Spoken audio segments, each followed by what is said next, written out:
Good evening, my colleagues. Good evening, everybody. This is the webinar of European Society of Hypertension highlights. We're together with the Cardio Alex Foundation, CVREP.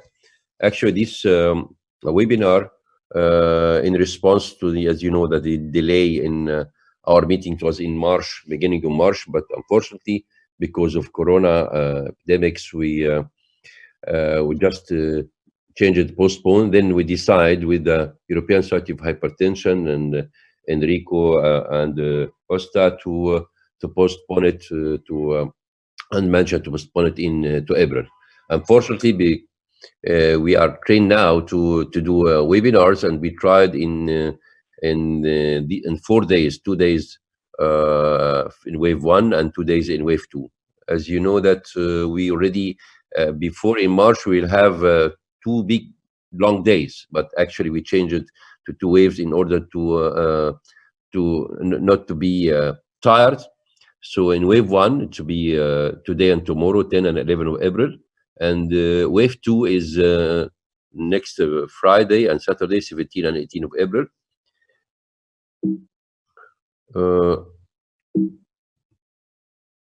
Okay. In view of these recent circumstances regarding the occurrence of COVID, so the board is committed to ensure the safety and will be. I know that all of you are staying at home, stay safe and stay home, and considering this, we postponed our physical events actually to which was supposed to be Intercontinental Cairo City start to be a virtual event because they committed to ensure increasing our knowledge. As you know that we shouldn't stay. Just stay without any knowledge, but our aim now to live even to withstand this COVID pandemics with the stay safe and stay home with more knowledge.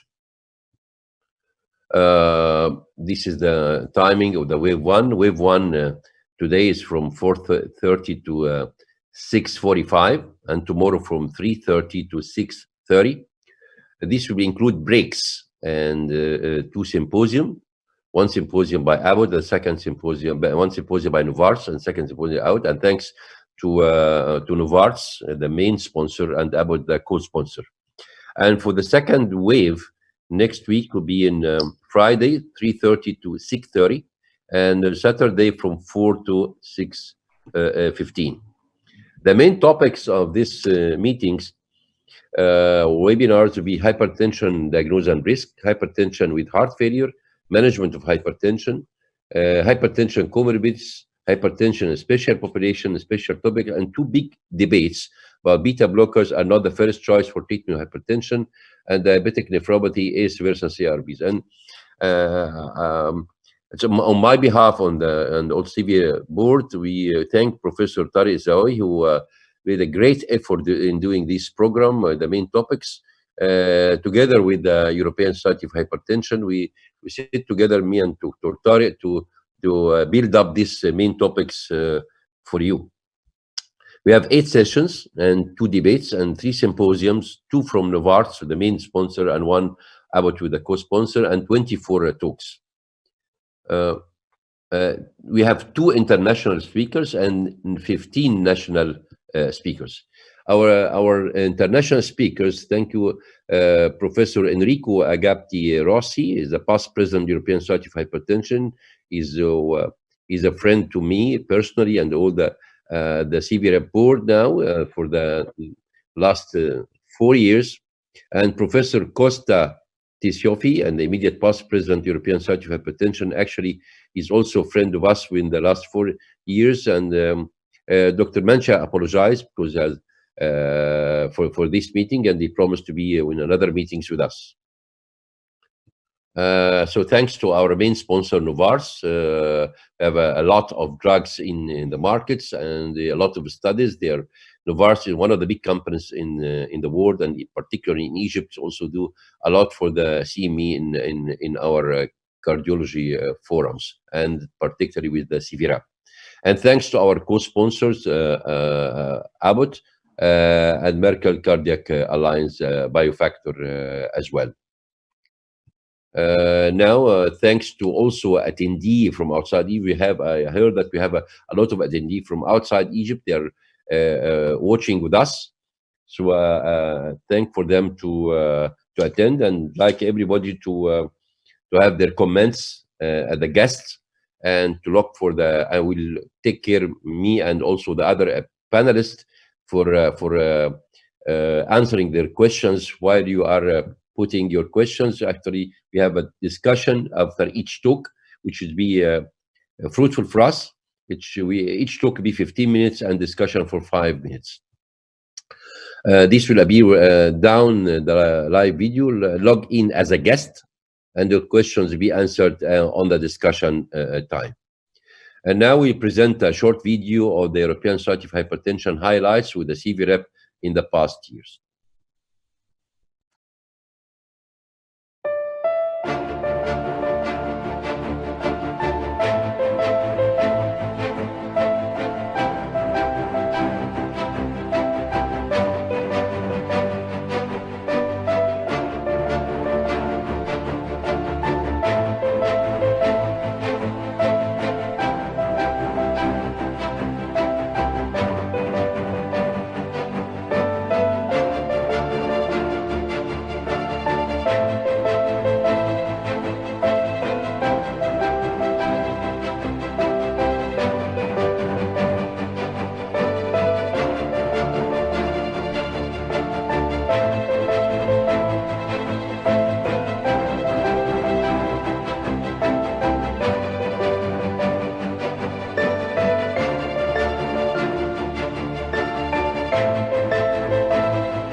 Okay. And now it's an honor for me to have me as the moderator, Dr. Enrico Agapti Rossi. I'm going to introduce my colleagues, my student, Dr. Ahmed Al-Amraoui. He's a lecturer of cardiology, intervention cardiology, and cardiology in Alexandria University. He's going to speak about office versus out of office diagnosis of hypertension. This is an important topic. I think Dr. Amraoui is going to do a great job. Dr. Amraoui. Good afternoon, everybody. Thanks a lot, Dr. Sobhi, for such an honor to invite me to give this talk. Thank you, Dr. Enrico, for being with us, and hope you are and all your family safe, and this pandemic goes hopefully fast. I'm going to talk about the diagnosis of hypertension, especially the office and the out of office maneuvers to diagnose. As per the latest guidelines for hypertension, which was published in 2018, we had a great advancement in the recommendations for the diagnosis, being that it's a class 1 indication now to diagnose based on office blood pressure measurements, and also using out of office blood pressure measurements using the ambulatory blood pressure and the home blood pressure monitoring. It's a class 1 recommendation to classify blood pressure. The new classification for hypertension, and classifying blood pressure as optimal, normal, and high normal, and the 3 grades of hypertension are mainly based on the office blood pressure monitoring. As you all know, it's now optimal if systolic is less than 120, diastolic less than 80, and diagnosing grade 1 hypertension, having the systolic more than 140 and the diastolic more than 90, and going through grade 2 and grade 3 and the isolated systolic hypertension with the systolic more than 140 and the diastolic less than 90. How to measure properly the blood pressure at your clinic, at your office. First of all, the patients should be seated comfortably for starting measurements. You have to measure the blood pressure 3 times with 1 to 2 minutes apart and take the average of the last 2 blood pressure readings or recordings. Additional measurements may be needed if you, for example, have a stable rhythm like patients with atrial fibrillation. You should use a proper size for the blood pressure cuff. And the blood pressure cuff should be positioned properly at the level of the heart with the back and the arm well supported of your patient.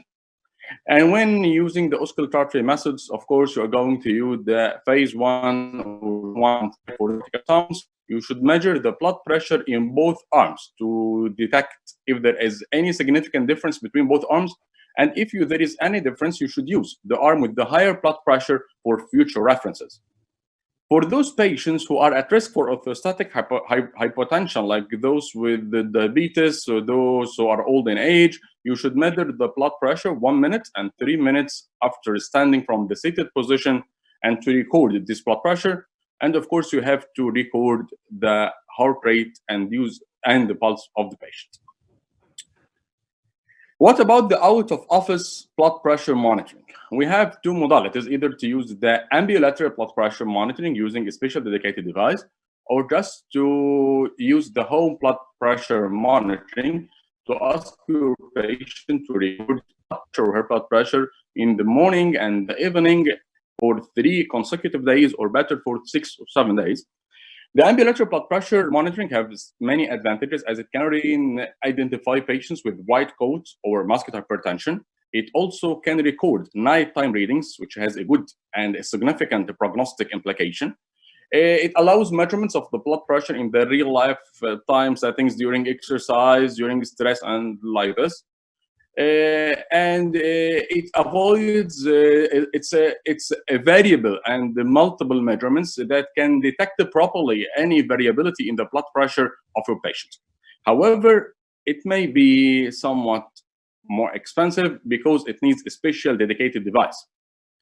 Home blood pressure monitoring is much easier and simpler. It also can detect white coats and muscular hypertension, and it's cheaper. It ensures that your patient is properly engaged in his blood pressure treatment protocol.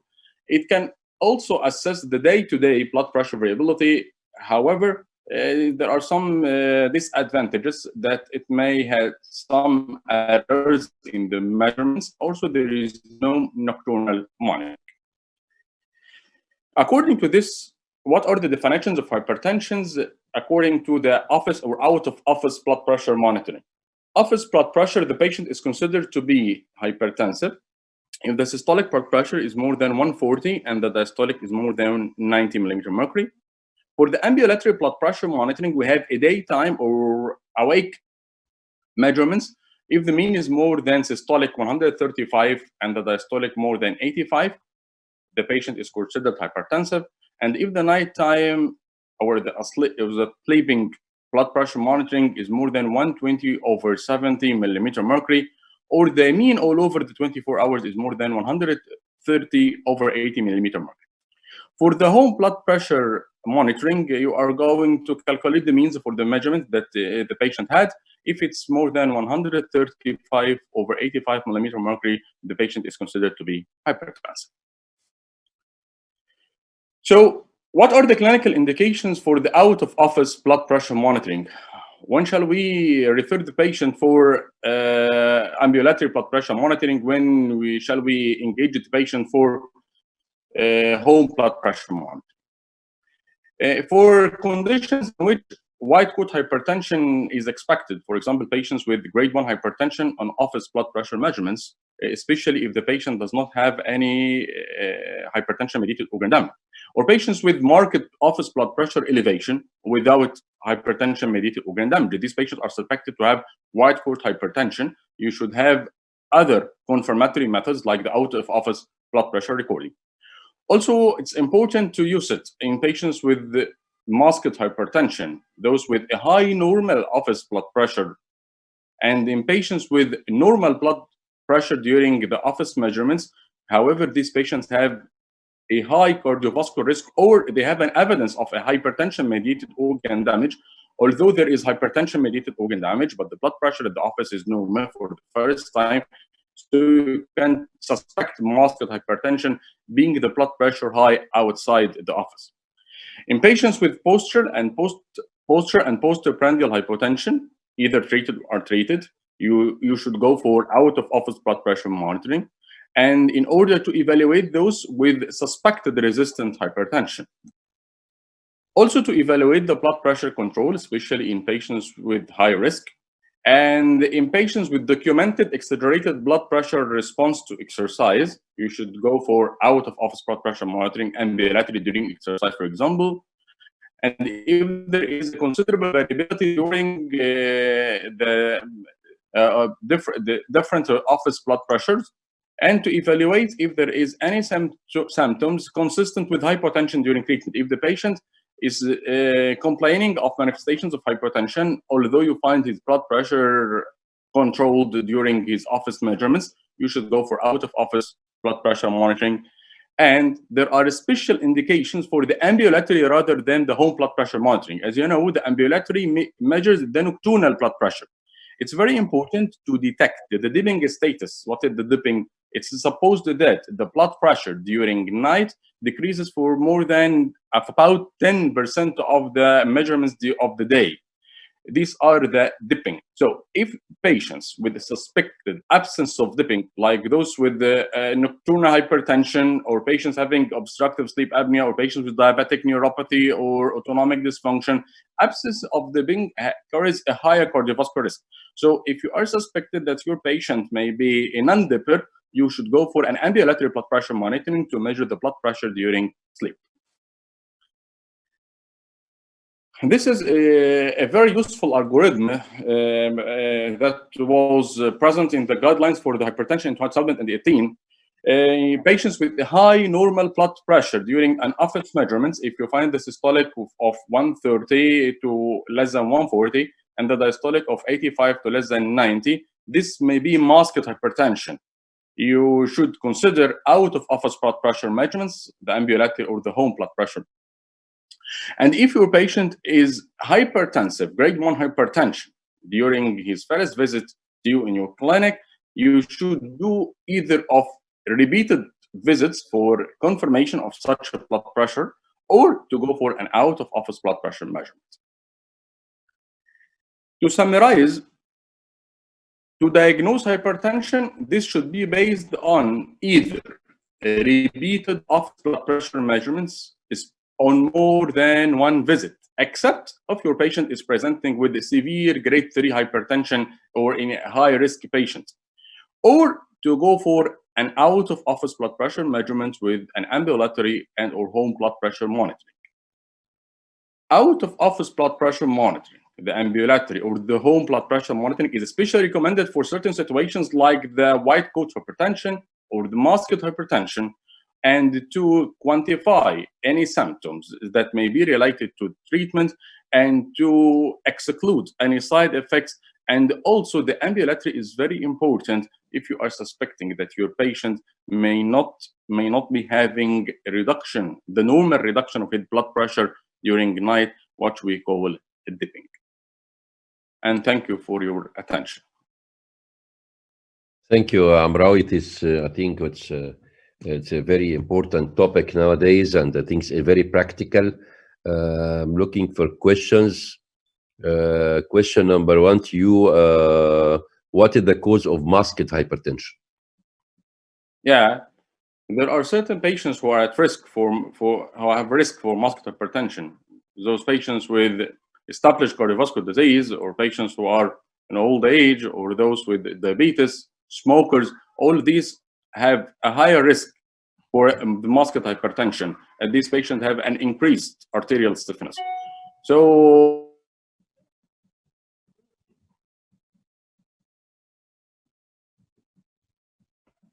No? Okay. Enrico, do you hear me? Yes. Yes. Can you comment on this question again? And about masked hypertension? Yes, please. Yes, this is indeed a condition in which the cardiovascular risk is quite high. Mm. And we should make any effort to try to identify this condition. And as it has been shown, particularly those in the high normal range of blood pressure might have masked hypertension. And this may be a situation related to the presence of target organs that amplify the blood pressure response, particularly during movement, during exercise. There is an exaggerated increase of blood pressure. And certainly, we should treat this condition, although we don't have specific trials that demonstrate that reducing out of office high elevated out of office blood pressure may be of benefit in terms of reduction of cardiovascular events. There is a study that is ongoing, is the master study under the auspices of the European Society of Hypertension. And but certainly the fact that this is a high risk condition and that the blood pressure should be considered for reduction. So far, while we are waiting the results of this large study, I think we should try to reduce increased out of office blood pressure. Okay. Question again regarding the SPRINT trial and what changes in the American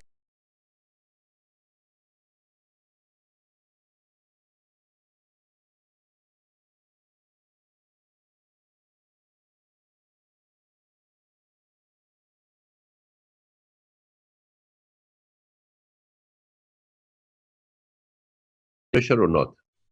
Well, this so-called unattended blood pressure measurement, automatic blood pressure measurement without the presence of a doctor or of a nurse, usually gives blood pressure values which are lower in comparison with that may be obtained in the same patients in the office in the presence of the doctor. So this technique may eliminate the so-called white coat effect that is present in the presence of the doctor, of course. The problem is that all what we know about the relation between blood pressure and cardiovascular events was obtained using office blood pressure measurement. Yeah. Office with the presence of the doctor or a nurse. We don't have enough epidemiological data linking blood pressure values obtained with unattended technique and cardiovascular events. The second point is that I am wondering whether it is feasible to measure unattended blood pressure in every patient. It takes, apart from having a special room for this measurement, this takes a lot of time. And with the huge number of patients that we have to see, I am doubtful that this technique may be performed in all patients in a large scale. So there are these limitations. Although, of course, this is a sort of basic blood pressure, basic, may be useful, but we need more studies to assess the real clinical value. Okay, question again. How many visits are required to establish diagnosis of hypertension? Well, as it has been shown, in hypertension grade 3, we may say also grade 2, obviously the diagnosis of hypertension is obvious when blood pressure is equal or greater than 160 over 100. Then the diagnosis is hypertension. The problem may be in patients with value slightly above 140 systolic and 90 diastolic, in which cases we need several measurement in different days we say at least 2-3 separate measurements in different days, and make several measurements each time with an average of at least 2 measurements. So Okay. the lower is blood pressure around the threshold value, and the more is the need of have more measurements. It should be basal. I mean, the morning blood pressure, because it's as we learned before, it should be the patient quiet and basal. But sometimes difficult to make it basal. In clinic, it can be in the afternoon. So the patient will come to me every afternoon to measure in order to get the proper office blood pressure. I think that we cannot fix a special time of the day, at least for the diagnosis. In order to try to standardize a bit measurement, for instance, using home blood pressure, we may advise to have measurement both in the morning and in the evening before the meal. And in this way, measuring blood pressure for several subsequent days, we may have a sort of standardized values that may permit us a better evaluation. Okay, last question on this. When to choose the idea between two machines, maybe auscultatory machine or oscillatory machines in measuring blood pressure? Which machine you prefer, which the guidelines you have what kind of auscultation machine? Well, the oscillometric technique nowadays is largely used, particularly using these electronic automated instruments.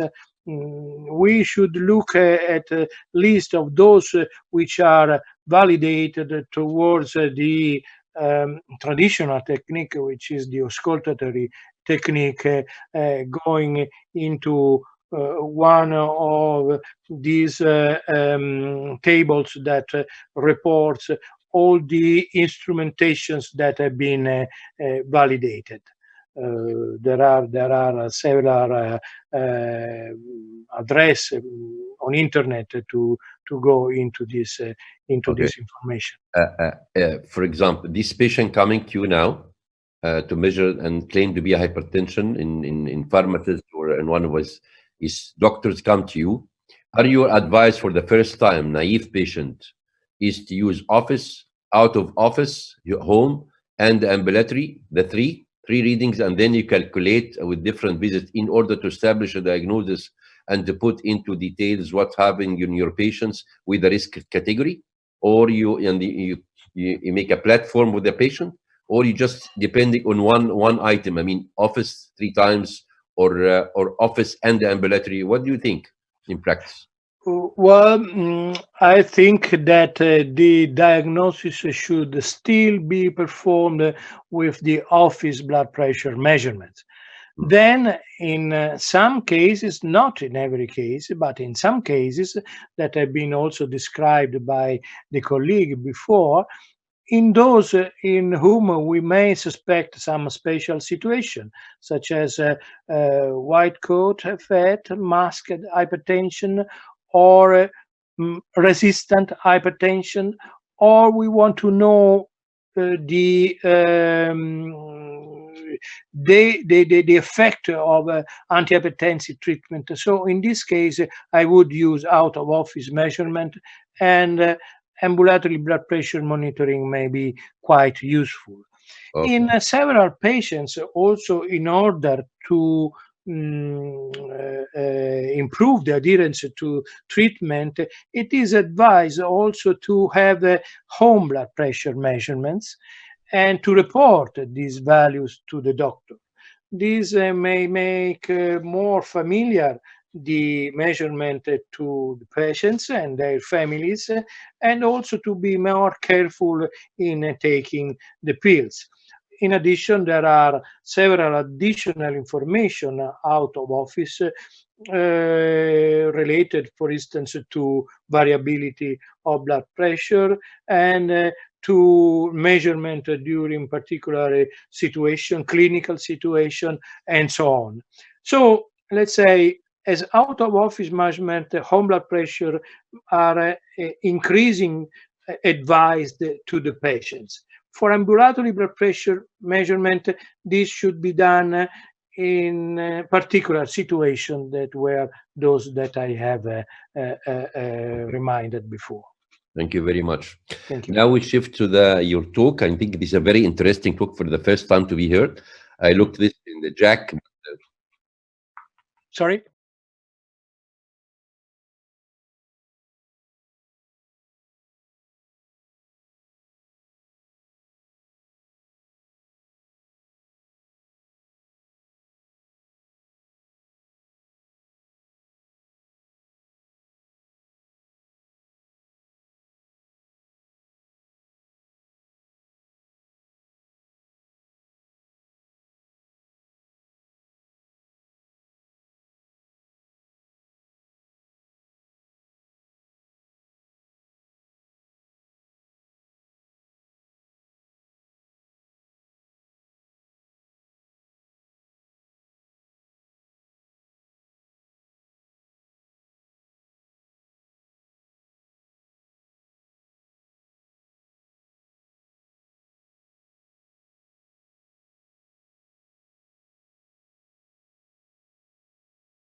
For these topics. Okay, Enrico, start. Okay, thank you, Mohamed. Before starting, excuse me, I want just to take 1 minute in order to thank you for the invitation. Of course, I wish to stay with you in Cairo, as in the previous years. This has not been possible. Certainly, we have.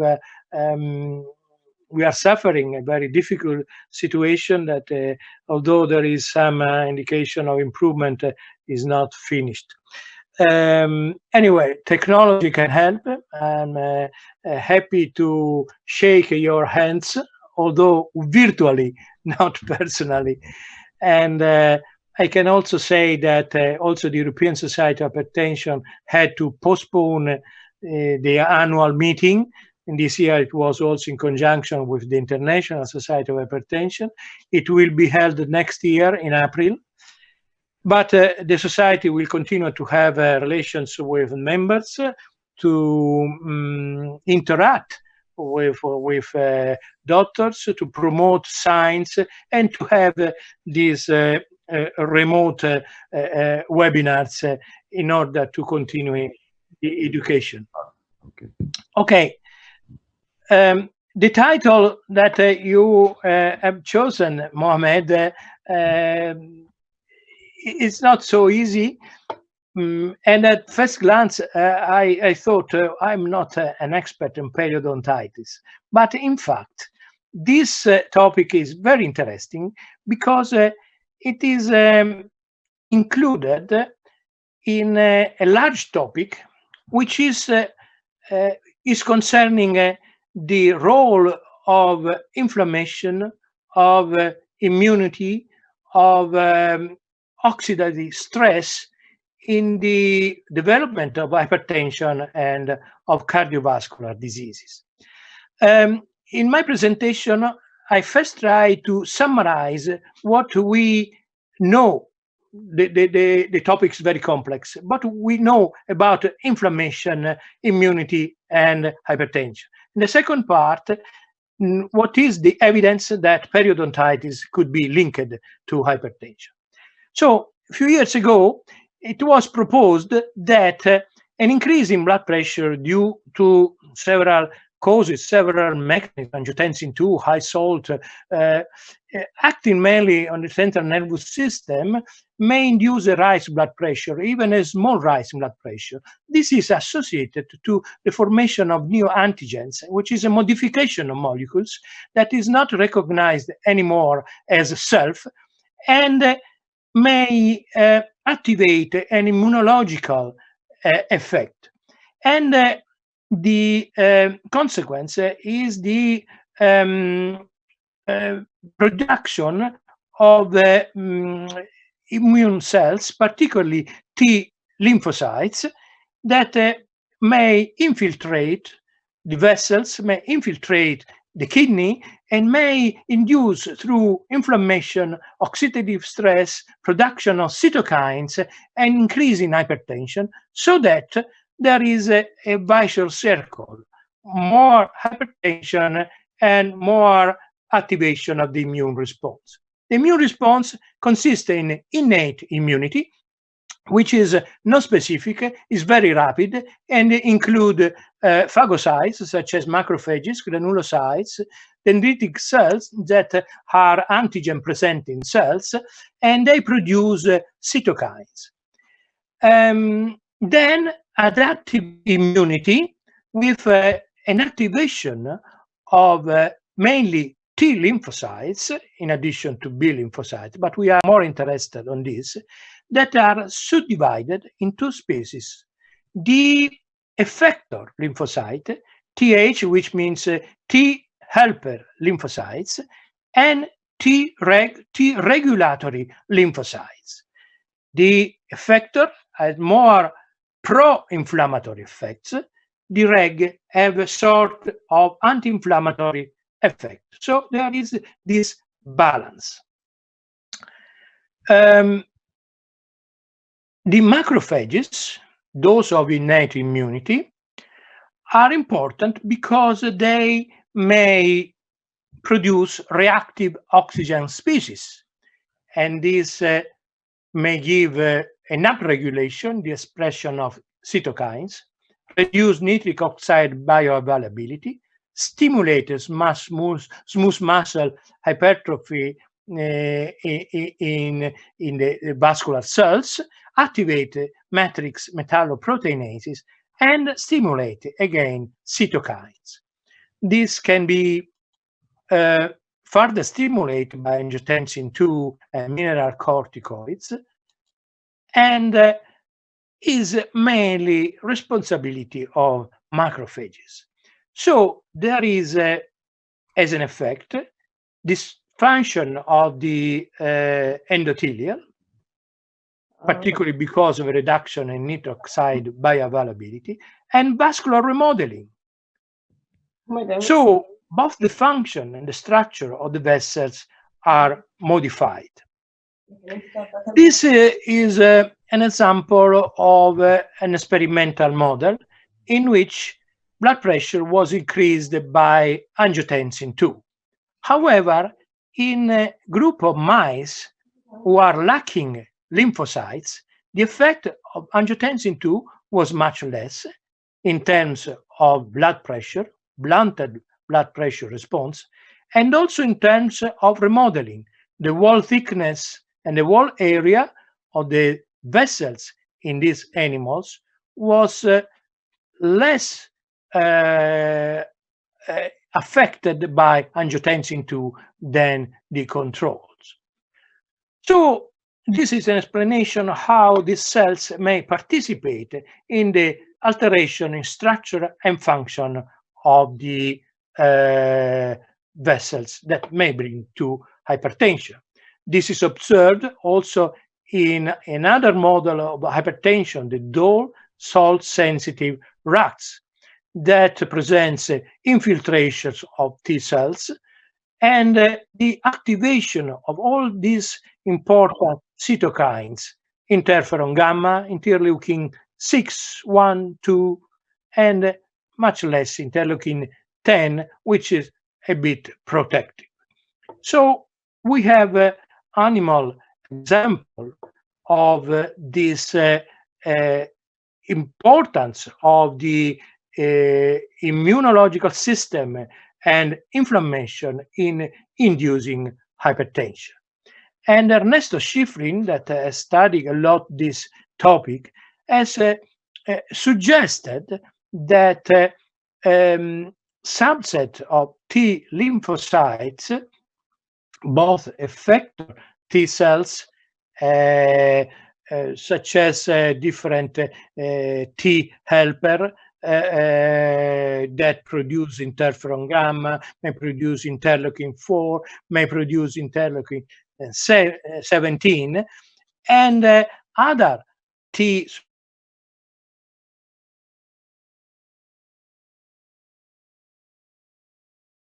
development of angiotensin 2, docosal sensitive and dol-sal sensitive hypertension, and in the progression of vascular remodeling.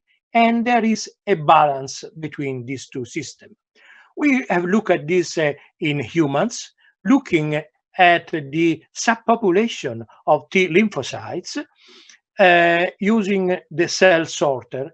And shortly, you can see that the greater is the number of the T regulatory cells, those with an anti-inflammatory effect, the less is the remodeling of small resistance arteries, the media to lumen ratio.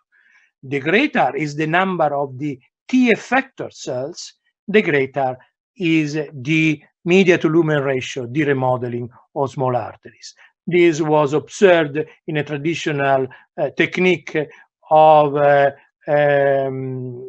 studying subcutaneous small resistance arteries, and was observed also looking more recently in a non-invasive way the retinal arterioles. So the conclusion was that significant correlation were observed between indices of microvascular structure and circulating Treg lymphocytes. But a direct correlation was observed between media lumen ratio and circulating Th17 lymphocytes, which are the effector lymphocytes. So there is, even in human beings, a relation between activation of the two groups of lymphocytes and the structure of vessels. And at the end, this recapitulates what I have just expressed. From an initial hypertensive stimuli through the central nervous system, some damage activate molecular protein acting as neoantigens may stimulate innate immunity. This may be the same in case of infection, pathogen associated molecular patterns, activate innate immunity and adaptive immunity, so that through inflammation and oxidative stress, there is an infiltration, alteration of structure and function of the vessels and the kidney, further blood pressure, and here the vicious circle, the vicious circle is continuing acting. So this is the first part. The second part is related to periodontitis. I have looked at three very recent papers. The first one, published very recently on cardiovascular research, is a systematic review and a meta-analysis of the association between periodontitis and hypertension. And the overall aim of this review was to critically appraise the evidence linking periodontitis and hypertension, and the prevalence of hypertension in patients with periodontitis versus those without periodontitis was the primary outcome. And from 81 studies selected, 40 were included in the quantitative meta-analysis. First of all, in all these studies, large number of subjects, these were cross-sectional and case control studies, periodontitis, moderate to severe, were associated more frequently to an increase in blood pressure. In this large population, 46,000 of subjects with periodontitis, 210,000, 11,000 without periodontitis, there was a difference in systolic blood pressure, more than 4 millimeters of mercury, and also in diastolic blood pressure, more than 2 millimeters of mercury. And the conclusion was that the results of this systematic review support a positive association between periodontitis and hypertension. Patients with moderate to severe periodontitis have a 20% more probability of having hypertension, and in addition, a positive linear association was observed, confirming that the more severe periodontitis is, the higher the likelihood of having hypertension. The second study is a consensus report. This was also a very recent paper. In this report, it was highlighted that there is a significant body of evidence to support independent association between severe periodontitis and several non-communicable diseases, in particular cardiovascular disease. And there are indications of a relation. There are robust association between periodontitis and preclinical vascular damage, coronary artery disease, cerebrovascular disease, peripheral artery disease. This consensus has looked also at the evidence at that time of curing, of reducing the inflammation of periodontitis on several markers of inflammation and vascular disease. I apologize, this slide is not very clear, but in general, there was a moderate or limited evidence that periodontal therapy may even reduce blood pressure, improve endothelial function, and also that may reduce several cytokines, interleukin-6, for instance, or CRP, and also to improve pulse wave velocity and intima media thickness in the carotid arteries. So all these observation suggested that progression of cardiovascular disease may be influenced, positively influenced by successful periodontal treatment independent of traditional cardiovascular disease risk factor management. But all these do not support a causal relationship between periodontitis and hypertension. And this was evaluated in this recent study, very interesting study, that has looked at the causality of the association between these two conditions. And this was forwarded with two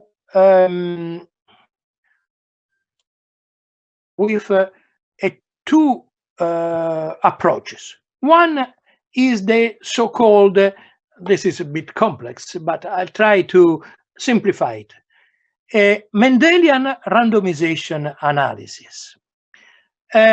In fact, using a single nucleotide polymorphism, we may identify some loss in the genes which are linked to periodontitis. What is the meaning of this? The meaning is the indication of the lifetime exposure to a risk factor, in this case, periodontitis. This is an indication of the lifetime exposure, and the link, the association with some phenotype, such as, for instance, hypertension, is much close, because in this way we can eliminate what is called reverse causality, so that the association is not cause-effect, but is just association, and to avoid the need of evaluating confounding factors. We eliminate confounding factors. So with this technique, I don't want to, and I can't go into this difficult statistical analysis, but all the SNPs, single nucleotide polymorphism, showed concordant effect direction. So the same allele was associated with both increased risk for periodontitis and increased level of blood pressure index. The second approach is to have a randomized intervention trial on the effect of treatment of periodontitis on blood pressure. 101 hypertensive patients with moderate severe periodontitis randomized to intensive periodontal treatment or controlled periodontal treatment and the effect on ambulatory 24-hour blood pressure. You can see that those with intensive periodontal treatment had a larger reduction of blood pressure, and this reduction was related to baseline blood pressure. Of course, those with intensive periodontal treatment had a more periodontal pocket depth during treatment, and these periodontal changes in periodontal pocket depth correlated with reduction of systolic blood pressure.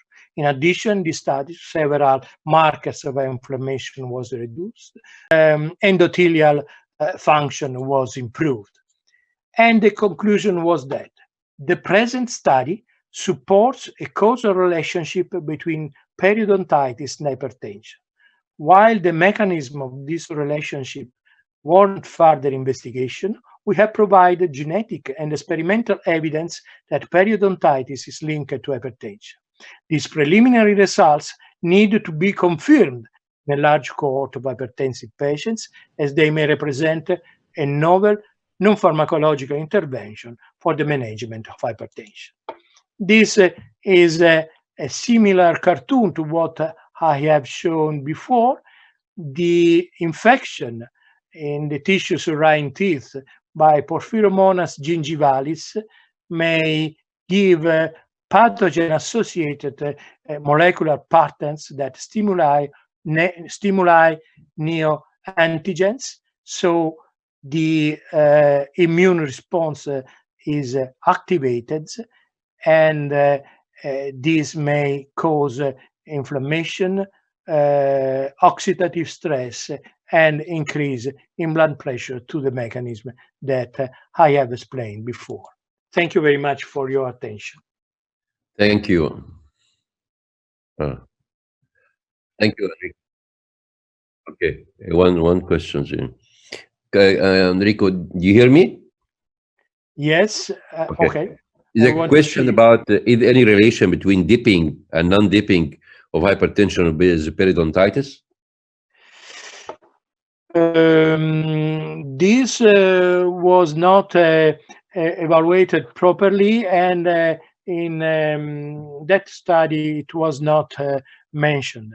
This, but I admit that this may be an important topic.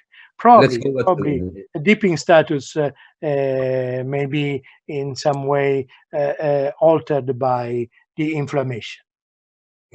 In your illustration about its hypertension, you have a low grade of inflammation, and you have interleukin 6 and the others. You know, the cytokine storms nowadays, the COVID-19, there is an increase in interleukin 6. So any relationship? Sorry, I have not heard. Is increased? No, interleukin 6, yes. In COVID-19, about the cytokine storms and interleukin 1 and 6. Yeah. So there's some form of markers of inflammations in COVID-19 story. So this is relationship between the inflammation and the interleukin 6 explained why the results of the increased mortality in hypertensive patients with COVID-19 about, the cardiovascular, then hypertension, and the respiratory. So as you know that there is a is the relationship, could be a sort of this. If you have a periodontitis and you increase the interleukin-6, you are more to develop COVID-19 or something like this? I'm just speculating. Yes, certainly. This is a very important question. In hypertension and in other inflammatory disease, there is a family of interleukins that may act. We have developed, it has been developed some specific drugs that interfere with one or the other of these interleukin. And interleukin 6 is an important cytokine that can be blocked with a special drug. I don't remember exactly this difficult name. Is Chizumab anyway, so it is a monoclonal antibody. And it was given with some positive results in some of patients in a very advanced phase of the disease. We cannot be safe that the efficacy is due to the fact that interleukin 6 is really a factor responsible for the worsening of the disease, or just because inflammation is in some way reduced. Because it is believed that the worsening of pneumonia may be due to this exploding of cytokines, of which interleukin 6 is important, but it's not the only cytokine. And in fact, this drug does not is not effective in every patient. It has been found effective only in few patients.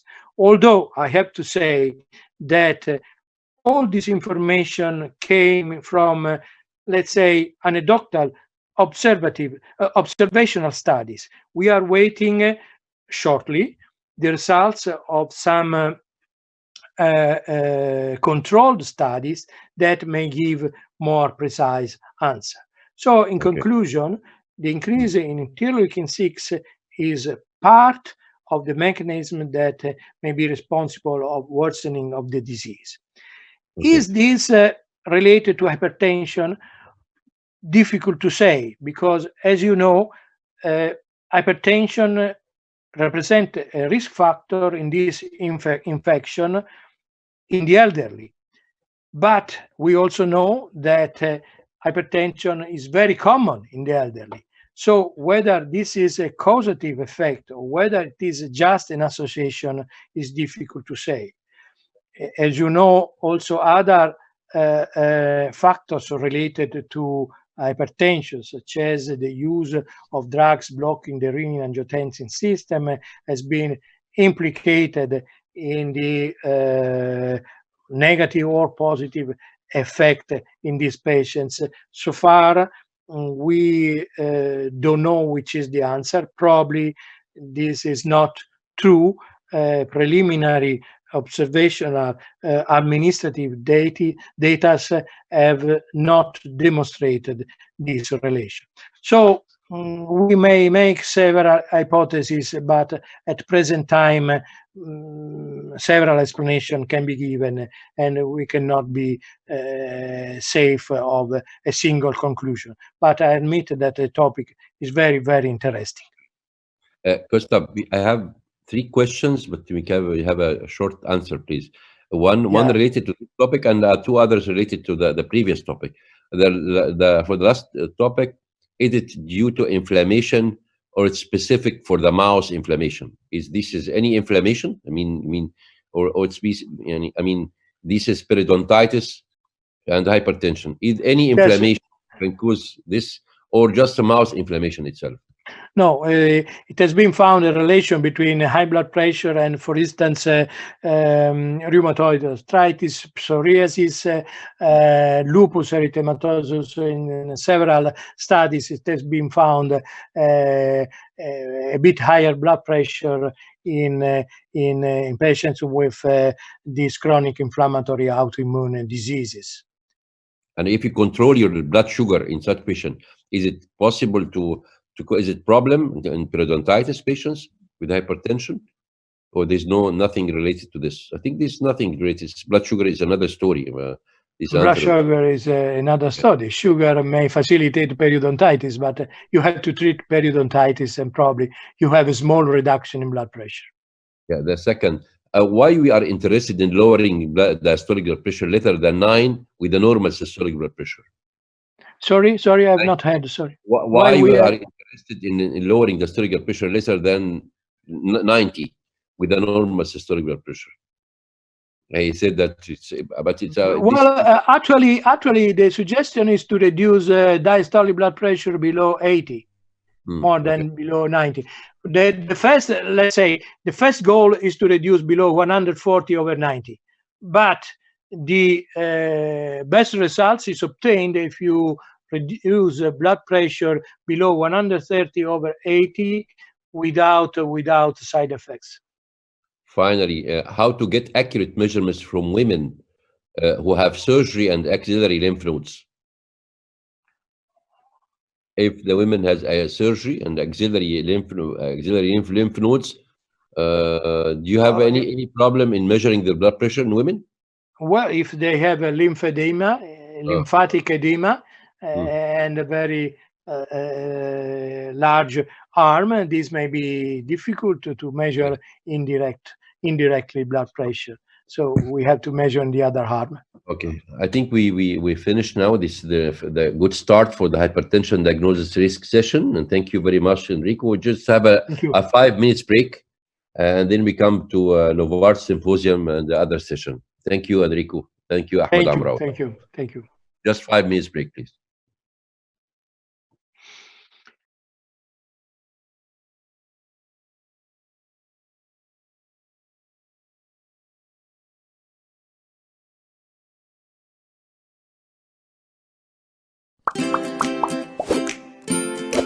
ده بدري بيتمرن له دقيقتين وبيشرب حجرين وبيفحص كل سنتين وبياكل أكل سنين. بدري بقى بيتخن ووزنه بيزيد.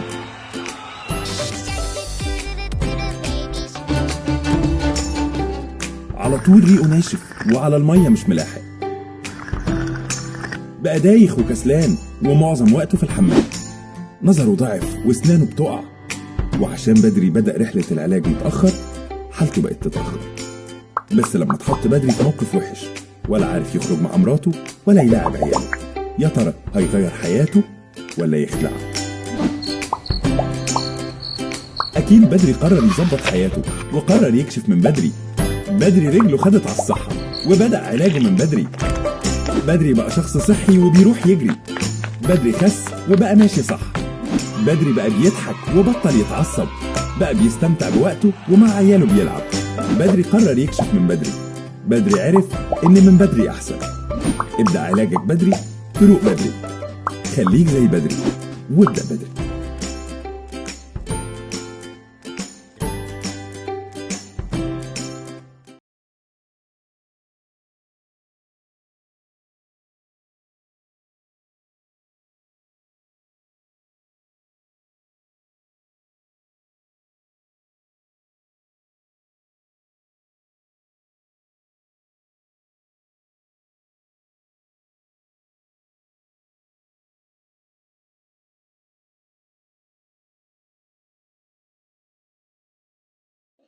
خلينا عشان نشوف الصورة بتاعته.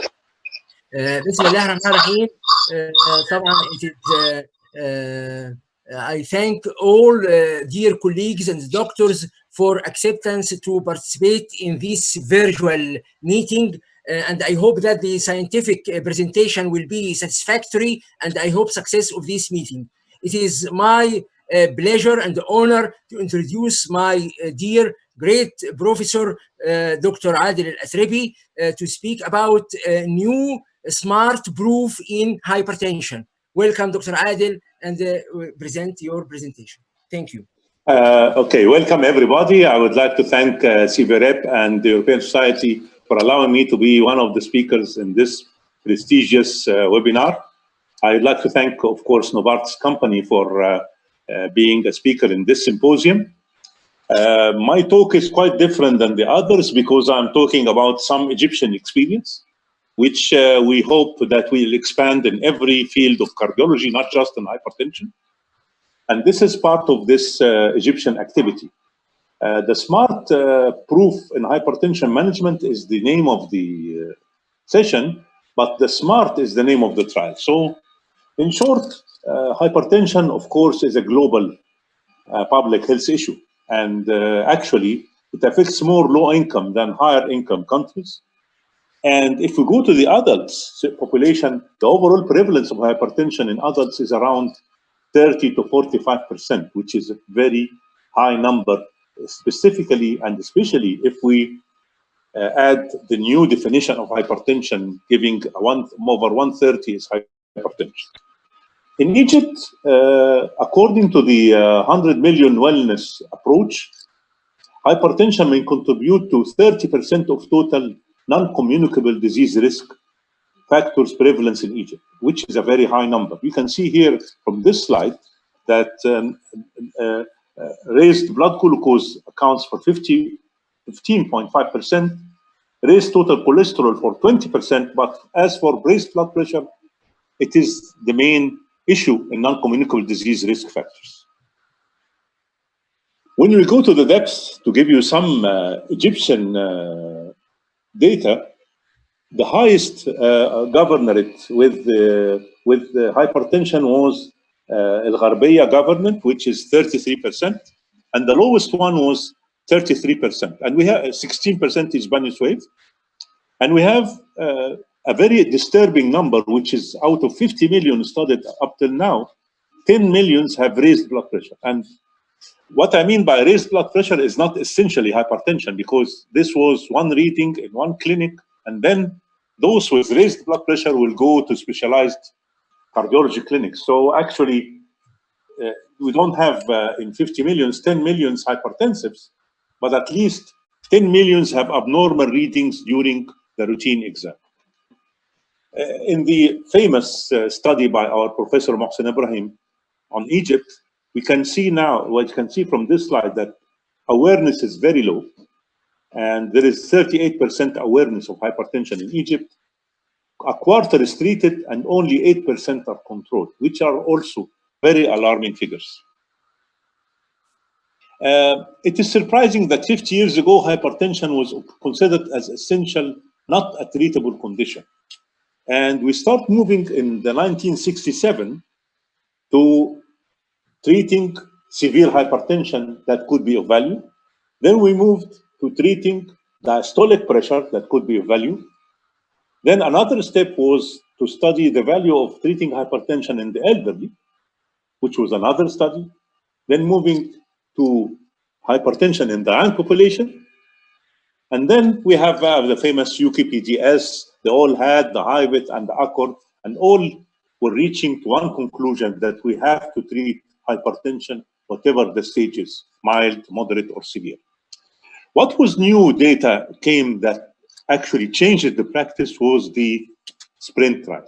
The SPRINT trial is a very unique trial because it was studying whether when you do intensive blood pressure control, you will make a benefit to those with the normal or regular blood pressure control.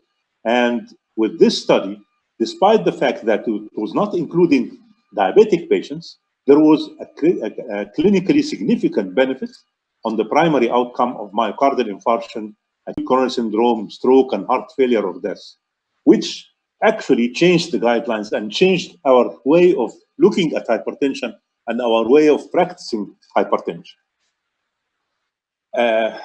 In the ESH 2018, and for the first time, they put initial therapy, dual therapy, not monotherapy. And now it's becoming the norm that when you have hypertension, you should start by 2 drugs rather than by a single drug. And in this case, it is a dual combination, preferably a single pill drug, which could be ACE or ARB plus calcium channel blocker, or ACE or ARB plus a diuretic.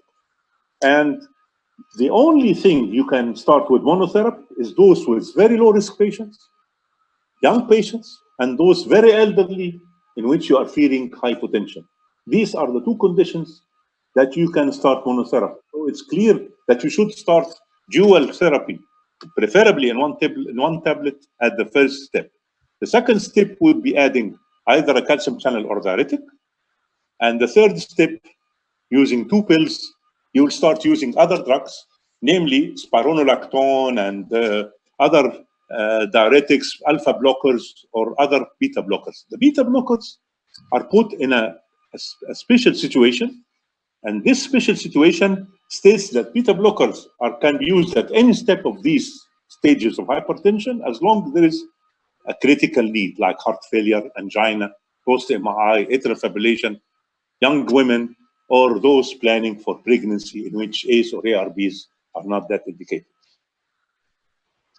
Again, in the American College of Cardiology, ACC is following the same strategy, that a class 1 level of evidence C, you should start initially by 2 first-line drugs, preferably in a single pill, specifically those with blood pressures higher than 20/10 the value. And as 1/3 of patients, that 2/3 of patients are controlled, and 1/3 of patients will need 3 drugs. So treating hypertension with more than 1 drug is not that strange anymore. Actually, 3 drugs may be the common way of managing those having high hypertension. And this is also clear in the guidelines that it is recommended that if blood pressure is not controlled with 2 drug combination, treatment could be increased by 3 drug combination, preferably in a single pill. This is also a class 1. So from these data, we can see that we should use 2 drugs from the start. And if you have no control, you should use 3 drugs. What are the combinations available and what are the drugs into these combinations? Valsartan is a very specific molecule. It is used in every case of clinical condition with hypertension. You can use it with heart failure, you can use it with stroke, you can use it in patients with diabetes, you can use it in metabolic syndrome, and those with erectile dysfunction. So valsartan molecule seems to be the cornerstone molecule in any ARB used in any situation with hypertension. And as a matter of fact, it has been used in more than 57,000 patients in different situations for preventing or delaying diabetes in the Navigator trial, for preventing or delaying staging of renal impairment in MARVAL and DROP trials, in the management of heart failure in VALHEF trial, in management of hypertension in the VALUE trial, and in management of post-MI in the VALIANT trial, which are all covering all the cases and all the situations you might face when treating hypertension. And for this reason, the valsartan was given a Nobel Prize because of its smart, unique molecule. And that's why generics cannot compete with this drug, because the technology it's made of make it very peculiar. And that's why it made some problems you have seen in the last 6 months about generics and impurities and things like that. So that's what makes valsartan molecule a very unique molecule. For amlodipine, it's the same. Amlodipine, whenever it was tried in any trial, was positive trial. I mean, it was even in those not producing amlodipine, but other competitive companies comparing amlodipine to their drug, amlodipine was a winner. And even in the all-HAT trial, in which a very cheap diuretic was as equal as any expensive drug, except for amlodipine, because amlodipine, compared to diuretic, really reduced stroke better than diuretics. In the PREVENT, in the CAMELOT, in the ASCOT blood pressure lowering arm, all were giving the same issue, that using amlodipine will definitely reduce MACE and will reduce mortality. So a combination between an ARB, valsartan namely, and amlodipine is a very beneficial combination. Then we come to our Egyptian trial, which is the SMART trial. I have the honor to be the author of this trial, or the main investigator, and it was published in the Current Medical Research and Opinion on the efficacy and safety of amlodipine valsartan hydrochlorothiazide single pill combination in Egyptian patients with hypertension uncontrolled on any dual therapy. And it was, of course, an observational trial. And it actually is the first Egyptian trial on X-Forge HCT on hypertensive patients uncontrolled on dual therapy. And the rationale, as I showed you, that 30% of Egyptians have raised blood pressure. 1/3 of hypertensives will need 3 drugs. And if we go to the guidelines, then a 3-drug combination preferably could be a single pill. And there is not even a single study conducted in Egyptian population using triple combination. And this was the rationale of the study. The objective was very simple, which was to evaluate the efficacy and tolerability of X-Forge HCT single pill combination in patients with hypertension from Egypt who were uncontrolled on any dual therapy, which is the simple issue by measuring blood pressure. And I had the honor to be doing this research with more than 47 centers, more than 1,000 patients all over Egypt, 47 centers with 47 different leading doctors in Egypt, cardiology. And it was an open label observational trial using both doses, the 160, 5/12.5 or the 160, 10/25. And up titration was left to the discretion of the treating physician. And the planned follow-up was 12 weeks, and I will tell you why 12 weeks in particular. And there was an interim visit after 2 weeks.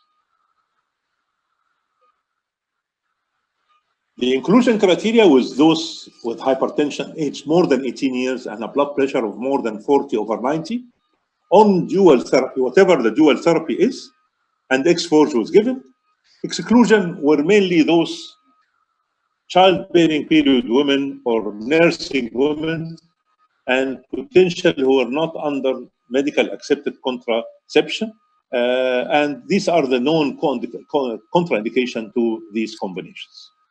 The efficacy was very simple. Efficacy, which was the rate of change of blood pressure after 12 weeks of single pill, whether 160, 50, 12.5 or 160, 10/25, in patients with hypertension not controlled on any dual therapy, diuretic and ACE, diuretic ARB, beta blocker and ACE, beta blocker and calcium channel, whatever the combination is. And the secondary efficacy endpoint, which is again very important, at the mean change of blood pressure at 2 weeks. That's why I recommend any hypertensive patient, when you see him in the clinic, that the follow-up should be 2 weeks, not 1 week. We are used to write on the prescription, follow-up is after 1 week. In hypertensives, please make the follow-up of the patient after 2 weeks rather than 1 week.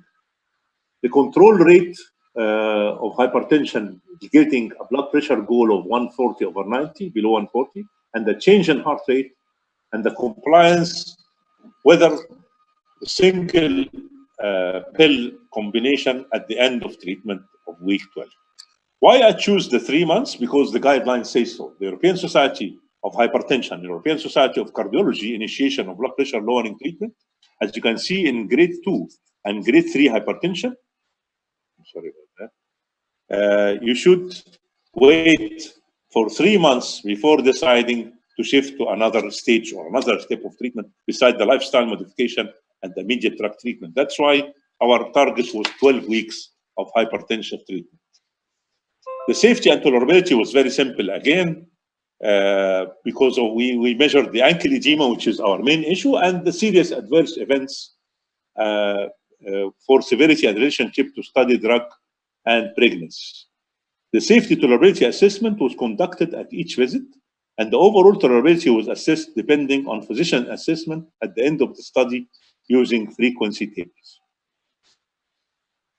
This is the age of our patients, which is quite different than any part of Europe because the mean age was 55, and the gender 60% males and 40% females. And you can see the risk factor distribution was very high. 30% of our population were smokers, 27% were obese, 38% had diabetes, although it's not the usual instance in Egypt, overall population, but in hypertensive population, diabetes is closely related to hypertension. And that's why 38% of our patients were diabetic, 40% were dyslipidemic. These are very high figures and very high risk population. You can see here that there was a significant blood pressure reduction at 12 weeks, reaching 35 millimeter mercury reduction systole and 20. And you can see also that the changes has been noticed as early as 2 weeks, which is very important. That one of the recommendations of hypertension is to have a rapid and prompt control of blood pressure, because by doing so, you will definitely reduce complications. And what was good to know that 80% of patients, or 8 out of 10, reached the blood pressure goal. 90% reached a goal of diastolic below 90, and 75% reaches below 140/90. What was also important was the heart rate issue, because as a secondary endpoint, we put the heart rate, and the heart rate decreased by about three numbers at the end of the study and about 1.6 at 2 weeks. So this is important. Why? Because you can know that 15% of patients with hypertension have a resting heart rate of more than 85 in some studies, and the reduction in heart rate in patients with hypertension with increased heart rate is therefore an important goal of antihypertensive therapy. So to have a drug that by controlling blood pressure, it can also control the heart rate in a certain way, it will definitely help our patients. As regards safety and tolerability, more than 90% of the patients, or you can say 94% of the patients, has excellent and good tolerability. So our study conclusion was that in this observational study, X4 HCT significantly reduced blood pressure in patients with hypertension from Egypt. We know Egypt has a major problem in hypertension. Not controlled on previous dual therapy. X4 HCT, with its unique morphology and with the presence of valsartan and amlodipine, showed a significant improvement in blood pressure control, 8 out of 10 patients, and 95% or even 96% showed excellent and good tolerability. So by valsartan portfolio, whether Cotarec 160/12, X4 HCT, everything, we have a completed portfolio dependent on this unique molecule of valsartan. And in some studies, even it decreased blood pressure by more than 50 millimeter, and included more than 57,000 patients in randomized trials. You can see now we can cover everything: newly diagnosed hypertension, diabetes, patients with coronary artery disease, patients with dyslipidemia, patients for value trial, the MACH trial, grade 2 hypertension, and the XFAST and CARPOF trial for uncontrolled patients on monotherapy. So we are now a full portfolio dependent on valsartan, and we have now absolute proof that using single pill combination of valsartan, amlodipine, and hydrochlorothiazide can definitely and effectively control your blood pressure. Thank you. Thank you, Professor Adel, for this excellent presentation, as usual. And also, I would like to thank you because your research about the SMART trial, because it represents our local experience in the Egyptian hypertensive patients. And also, this trial stressed that we are in need of triple therapy in our Egyptian hypertensive patients. I have some questions from the audience I would like to present to you.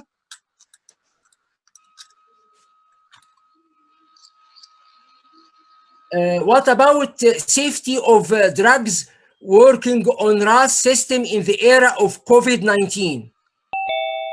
Okay, this is a very important question because there are very conflicting data. Yes.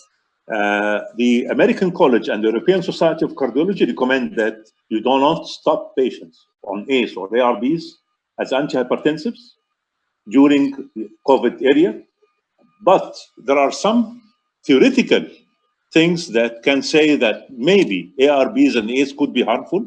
And this was based on the fact that with ACE inhibition, you increase or promote the AC2, which is the target of the COVID-19 virus. And this could exaggerate the condition. Actually, in a very nice editorial, I just read it a couple of days ago, it states that it has two opposite benefits and deleterious effects. Theoretically, at the start of the infection, it might express more AC2 and might maybe theoretically can expose the patient on hypertension to COVID. But at the end, when there is a late stage of COVID and the infection then expressing more AC2 might decoy the virus and might reduce the complications. So it's a two-sort thing, so we cannot stop it. And as a matter of fact, there are now trials using spray of AC2. Using spray, unshare يعني فين stop share ها presentation stop presentation ثانية واحدة عايز بشوف من فوق هوصلها من فوق خالص الخانة الحمراء شلتها.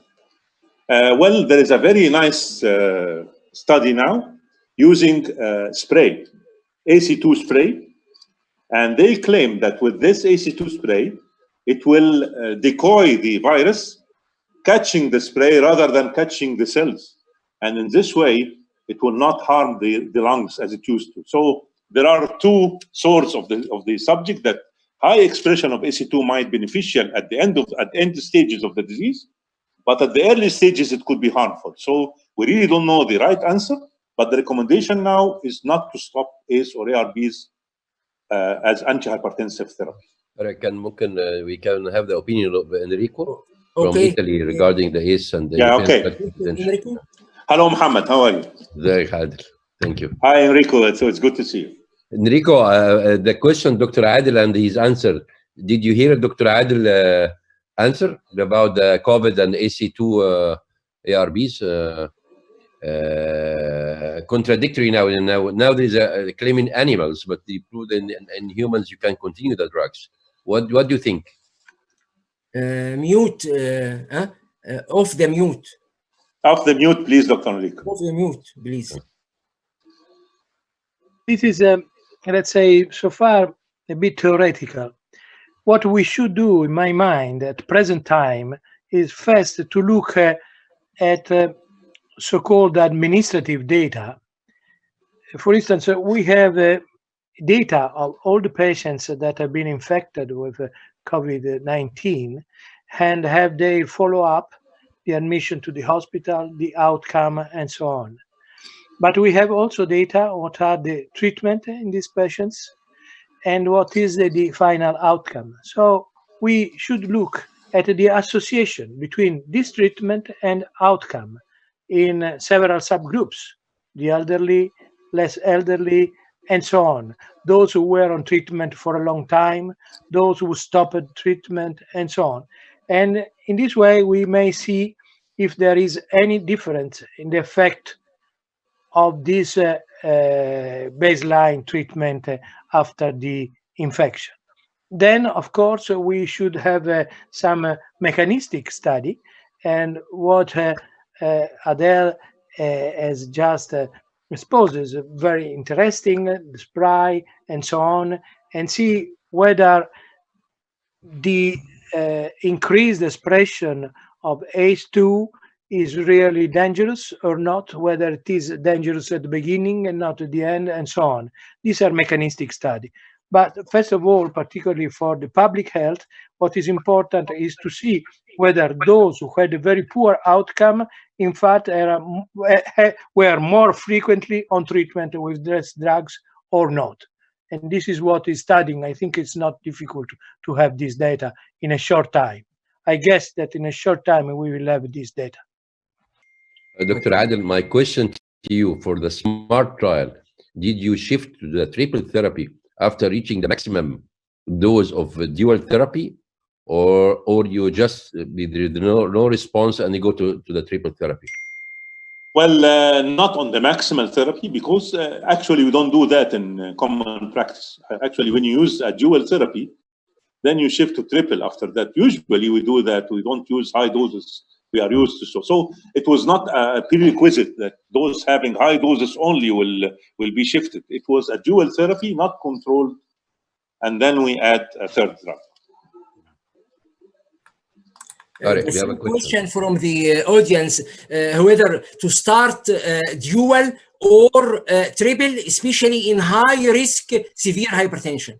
You can start by triple therapy, or well, it's a very common question that we face, but I cannot give you a real answer. But in some situations, I do that. In some situations, you can start triple therapy, specifically if the patient is already on antihypertensive therapy, like a thiazide diuretic or a beta blocker. Some patients are only using a diuretic for hypertension, and you can face the patient with a diastolic pressure of 120. Then I might think of 3 drugs, but the usual is to initiate 2 drugs, preferably in a single pill, and then you move to 3 drugs. Another question about which best combination to start for hypertension. I add to start combination with ACE or ARBs with diuretics, or ACE with ARBs with calcium channel blockers.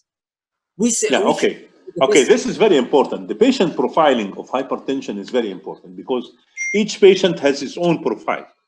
You cannot give for those having obese people, having low heart rate, and having edema already of lower limbs. We have seen a lot of patients with edema in lower limbs even before starting calcium channel blockers. It's not wise to use a combination of calcium channel blocker in these situations. Those patients with kidney disease, those patients with previous strokes, definitely I will give a calcium channel blocker with the ACE or ARB, not a diuretic. But actually, it's an individualized treatment. You cannot say that this patient is for this combination and this patient is not. But there are some very obvious things that will make you make a decision. But it's the same. My own question. Sorry, Yasser Hussain is giving to you a chatting. There is no clear data about these guidelines for to start the triple therapy from the start, even in high risk. Professor Adel said it is individualized. Yes. But مظبوط يا ياسر، مظبوط. My own question, in spite of recent advances in pharmacotherapy and recent advances in single pill, triple combination, and a lot of researches and continuous medical education, still the control rate is low and still awareness is low. What is your opinion? What is the gap? What is the missing in the medical era? What is the missing? Okay, that are very important. But actually, it's a two-side issue, because one side is the doctor responsibility, because he's not following properly his patient. He's not giving the proper doses. Most of our doctors give low-dose combinations or low-dose triple combinations and refrain from using high doses. This is one thing. The compliance of the patient himself, because most of patients believes that when the blood pressure is okay, they can stop medication or can reduce the medications. This is one thing. The second thing is that, as I said, 1/3 of the patients will need triple therapy, and of this 1/3, as I showed you, only 8 out of 10 are controlled. So there is still remaining, not essentially a very resistant hypertension, but a rather term uncontrolled blood pressure. And my advice to add a spironolactone or mineral receptor antagonists, which act perfectly in these situations. And there are other drugs that you can use, like loop diuretics, alpha blockers, beta blockers in certain doses. But mostly, it is patient responsibility, treating physician responsibility, and sometimes the patient himself is not well controlled. Dr. Enrico, what do you think about the gap? Is the gap the same like in Italy or the European Society of Hypertension about stay on therapy? Do you have a difficulty in either patient inertia or the doctor inertia, or what do you think about the gap and how to solve it? Okay, in fact, this is a rather common problem. One is the problem of adherence of the patients to treatment. We know that about 50% do not follow the recommendation of the doctor after 1 year. So the adherence is drastically reduced in 1 year. And certainly also the inertia of doctor has a role, which means non-adherence to guidelines, in fact, is inertia.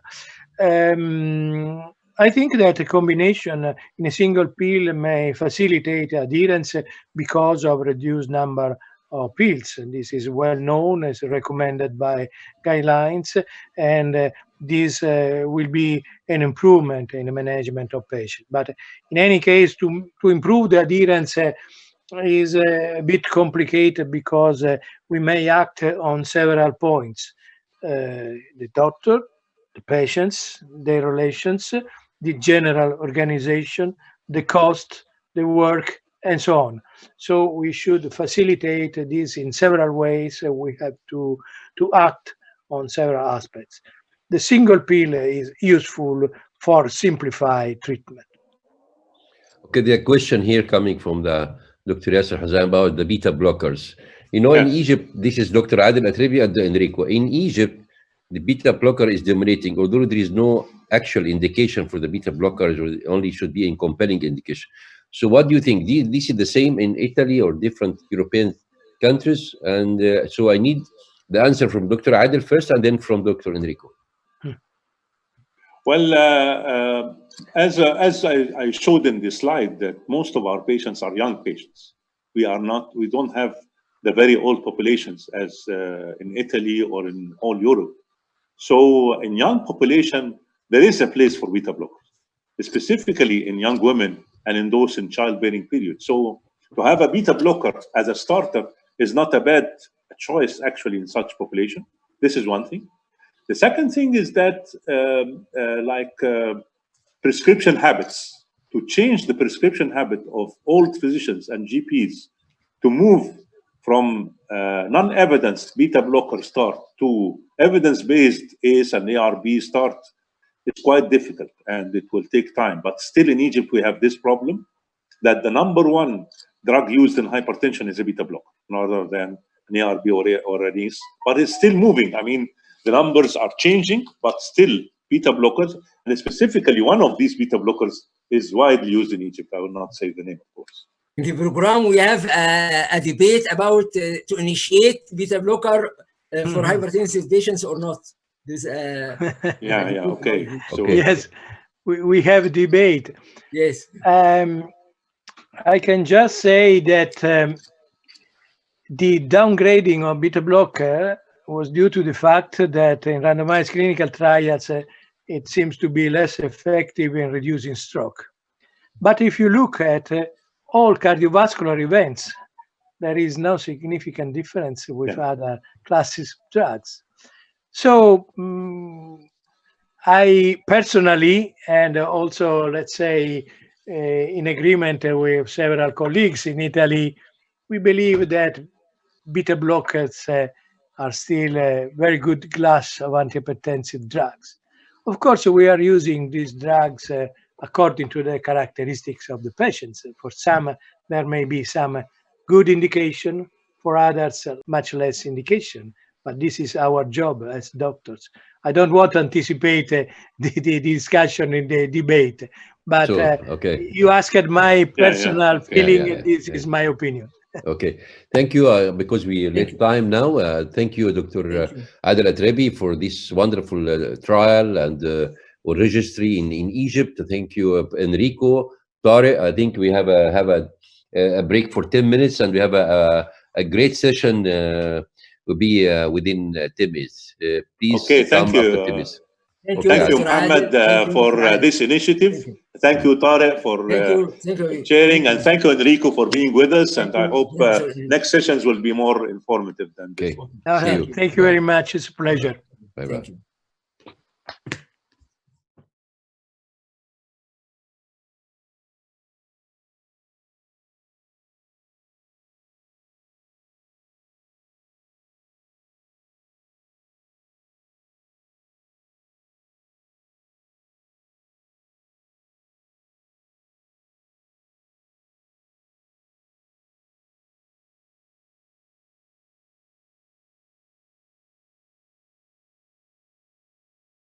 We start the second session of hypertension diagnosis and risk, and this is the last session today. It's my pleasure to be a panelist with me, Professor Dr. Hisham Salah, and one of the eminent speakers in Egypt. And I would like to introduce him to speak about drug-induced hypertension. Welcome, Professor Hisham. Professor Tariq, thank you very much for your kind introduction. الحقيقة before starting, I'd like to salute our medical forces, our frontliners, doctors, nurses, allied services, who are actually compromising their well-being for others. This is a thing that I think I should be starting with. Okay. I was given the topic drug-induced hypertension, where I'll just start with this statement that actually I like. It mentioned that this is Abrams. He was one of the big commanders in the American forces. And he said that one must be in perfect health to withstand the blessings of modern medicine. And although it's difficult to estimate the incidence of drug-induced hypertension, it's estimated that approximately 15% of Americans receive 5 or more prescribed medications, making the contribution of polypharmacy to drug-induced or exacerbation of hypertension highly likely.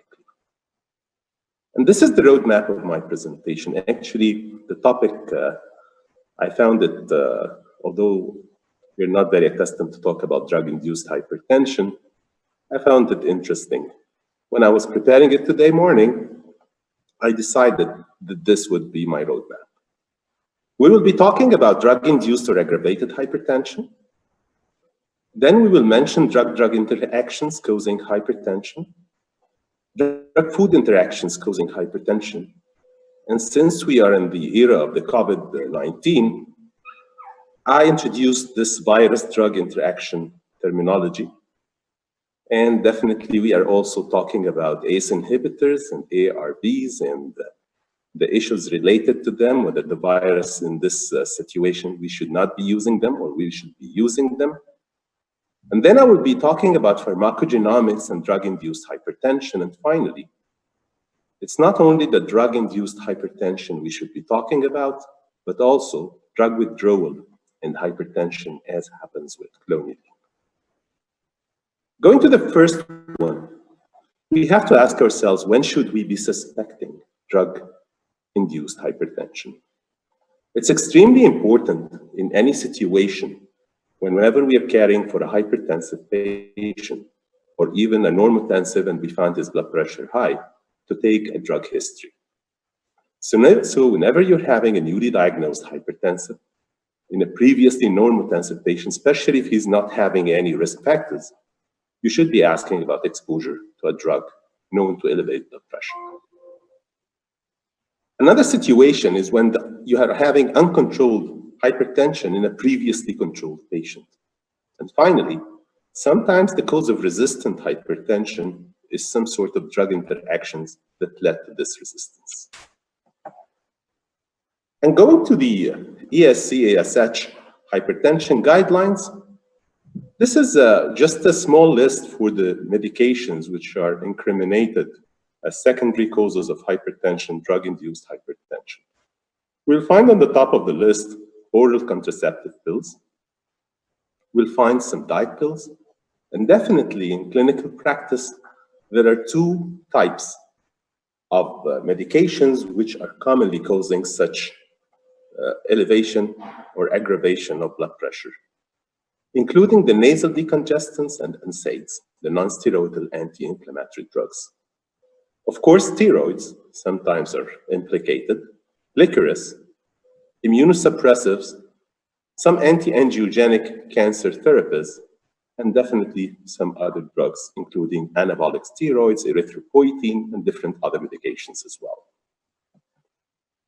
But if you look at the incidence and typical causes of secondary hypertension according to age, and looking at the typical causes, you'll find this table mentioning that between the ages of less than 12, you'll not find the mentioning of drug-induced hypertension.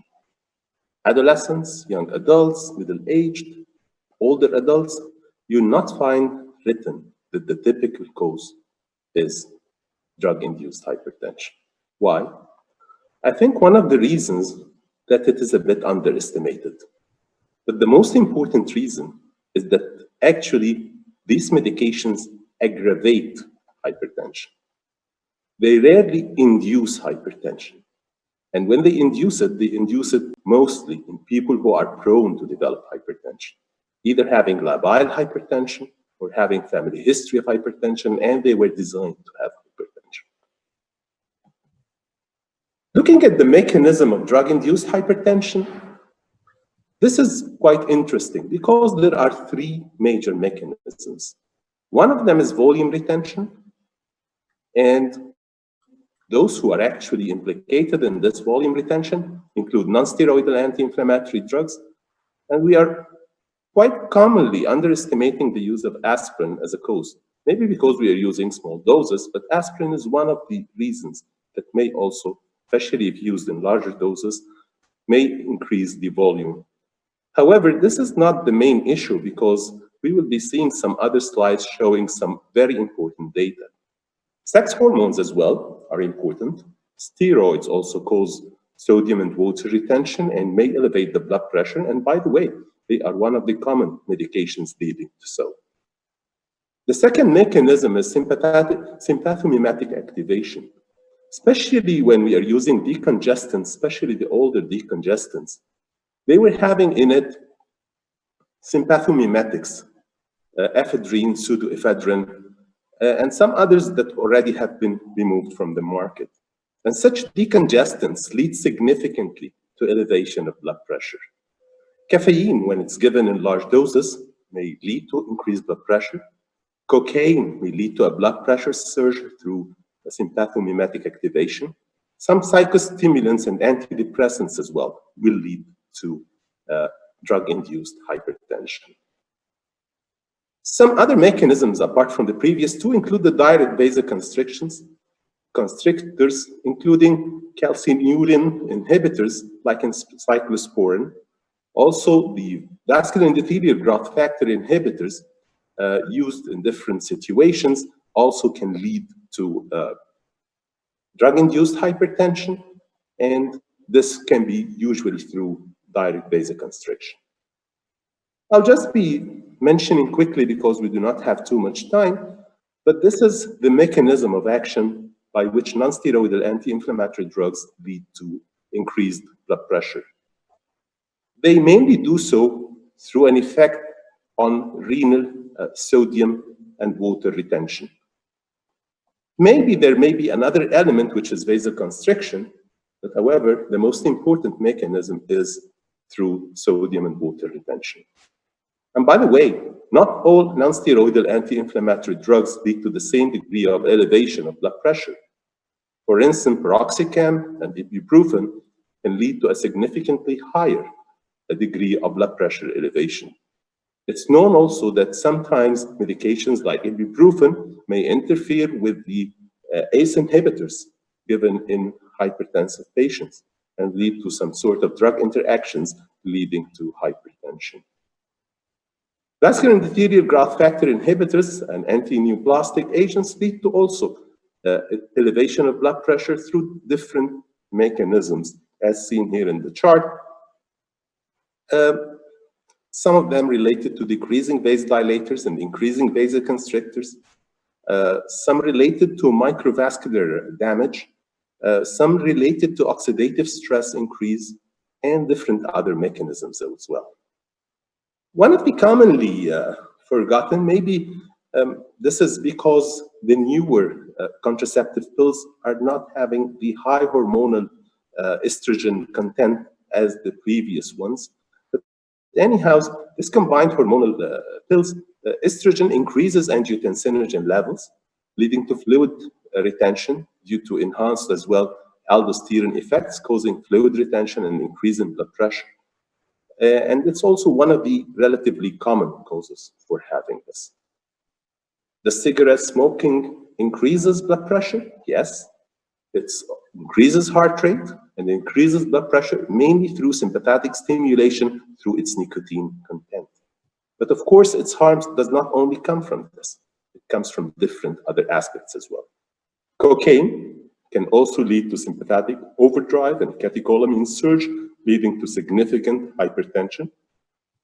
Alcohol intake through different mechanisms can lead to definitely, especially in larger, when people drink a lot of alcohol, they can have high blood pressure through the different mechanisms, including effects on cortisol, calcium handling, RAS blockade, and so forth.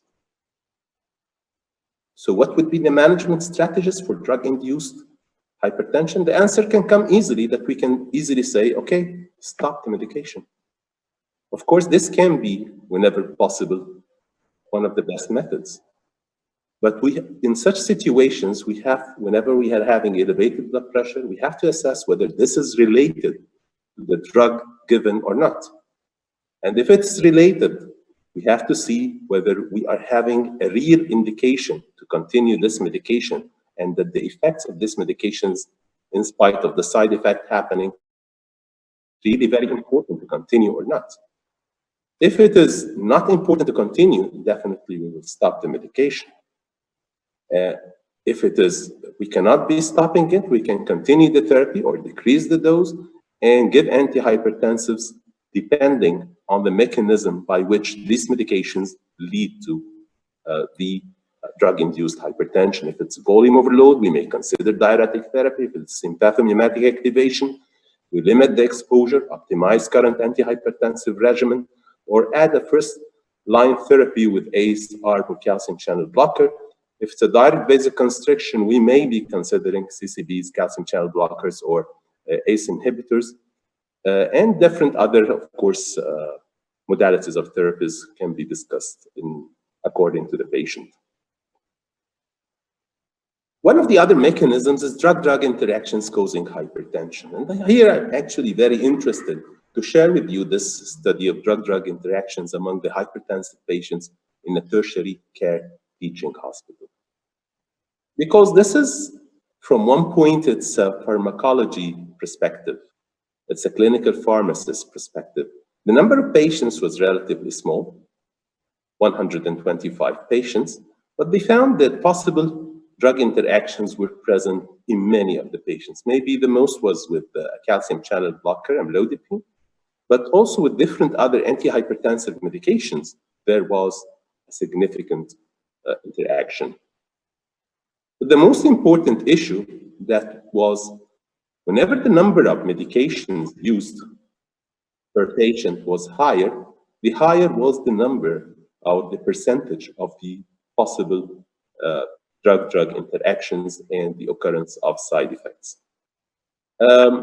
Severity of interactions were mainly significant and minor, but no major side effect, severe interaction happened in this particular study.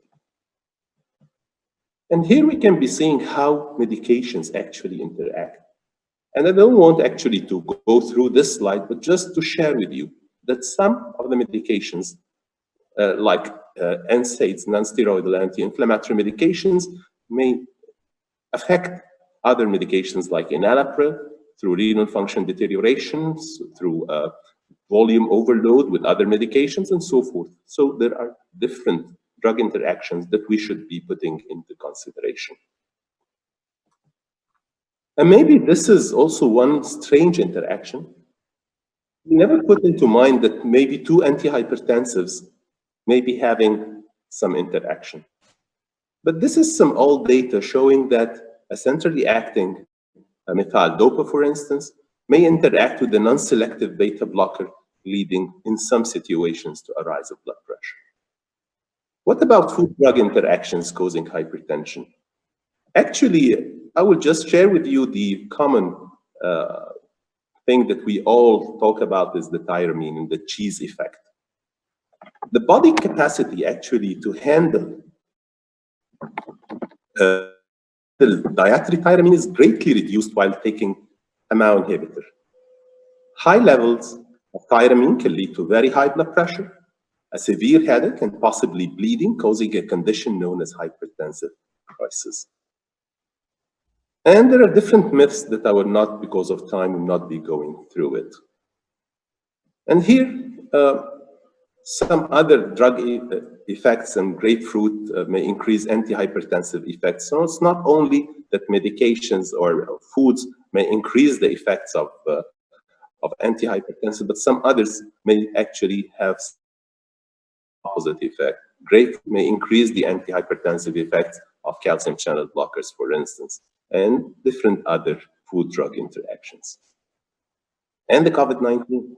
What about virus-drug interactions and hypertension? Before going into the virus-drug interactions, can we actually anticipate that a virus may cause hypertension? Actually, this was a common issue to talk about some years ago, when they found in experimental animals that cytomegalovirus in experimental rats led to a significant rise of blood pressure. And they found that viruses may be linked to high blood pressure. What about COVID-19? Does it cause hypertension? Up till now, we do not have any data to show this. We do not have data to say that COVID-19, and I'm actually putting this slide because I was giving a presentation yesterday and I was asked this particular question, and I told them just to follow this presentation today to give them the answers. So we do not have data to show that COVID-19 causes hypertension. But actually, if you look at the COVID-19, you will find that there is a spike protein, a glycoprotein, spike S protein, which attaches to the ACE2. And here we can be saying that SARS-2, SARS coronavirus 2, and the SARS coronavirus, the original one, both of them react with receptors, which are the ACE2 receptors. And this interaction led many people to claim that maybe if medications or situations like diabetes, in which there may be an increase in ACE2, there may be an increase, a problem if you're giving, at least a theoretical problem, that if you're giving ACE inhibitors or ARBs, this may lead to some sort of interactions and bad outcomes. But there was a clear statement from the European Society of Cardiology Council on Hypertension.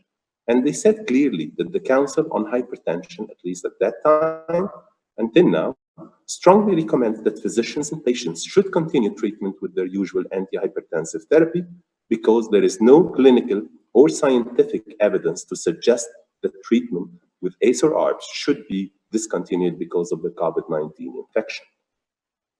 But mind you that there are also some conflicting evidence. ACE2 is actually on X-linked chromosome, meaning that women may express the receptors at a higher levels than men. But according to the data coming from China, men had worse COVID-19 outcomes than women.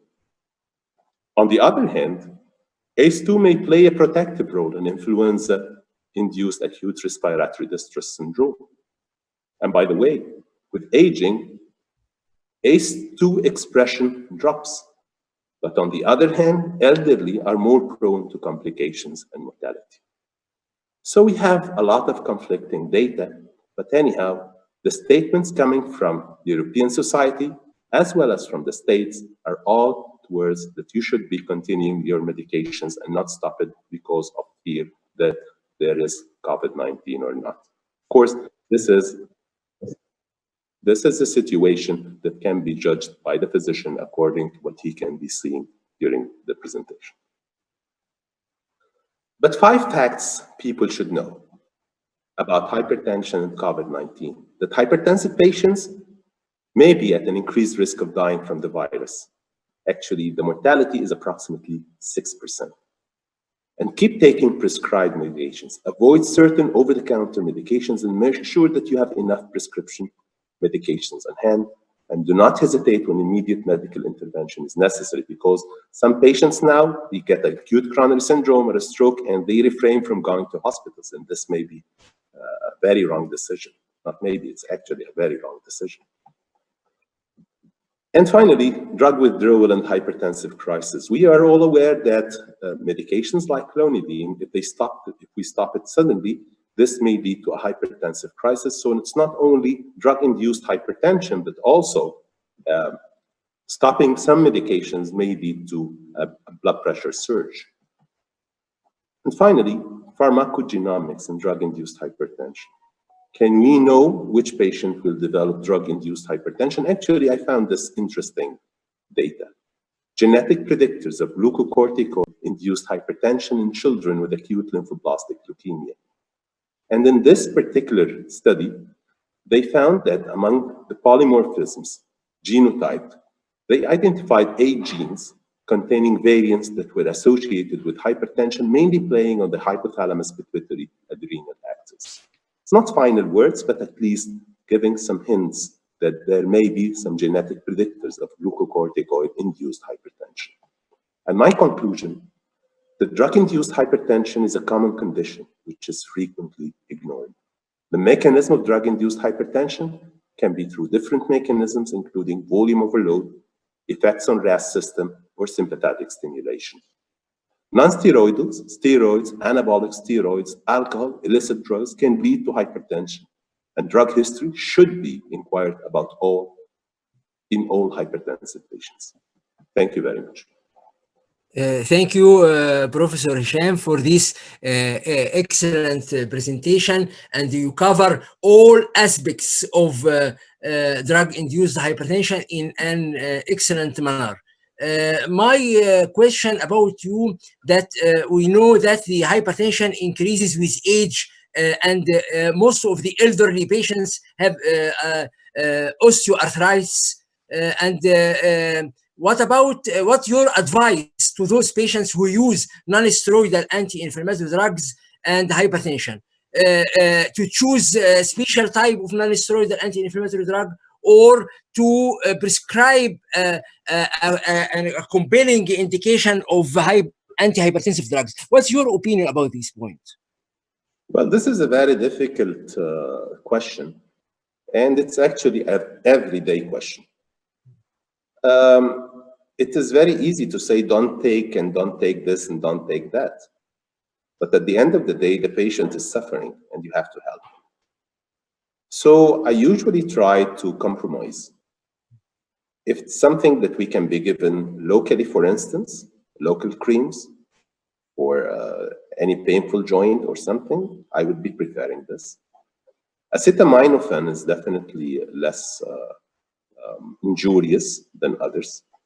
But sometimes, in spite of everything, we can be giving small doses of non-steroidal anti-inflammatory, but telling the patient clearly that this may be harmful regarding not only the hypertension, but the renals and the stomach and different others. So it's a matter of judgment according to the situation. Because of shortage of time, we have to, I would like you to introduce the second speaker. Thank you very much, Professor Hisham. Thank you.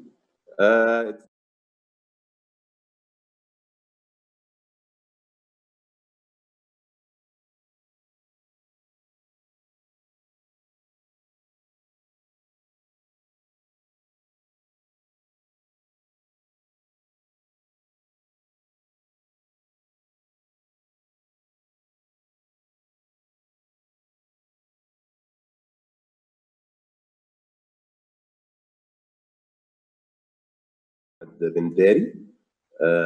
He is a very unique person, very, I wouldn't like to use the word rising star, but he's a very nice guy and a very intelligent person. And he already rose some time ago, not rising anymore. And he will be enlightening us about a very interesting topic, which is hypertension, genes, and the environment. Are we there yet? Professor Ahmed, اتفضل. Thank you, Dr. Hisham, and I'd like to thank the board for inviting me to this elegant meeting, which is going on virtually.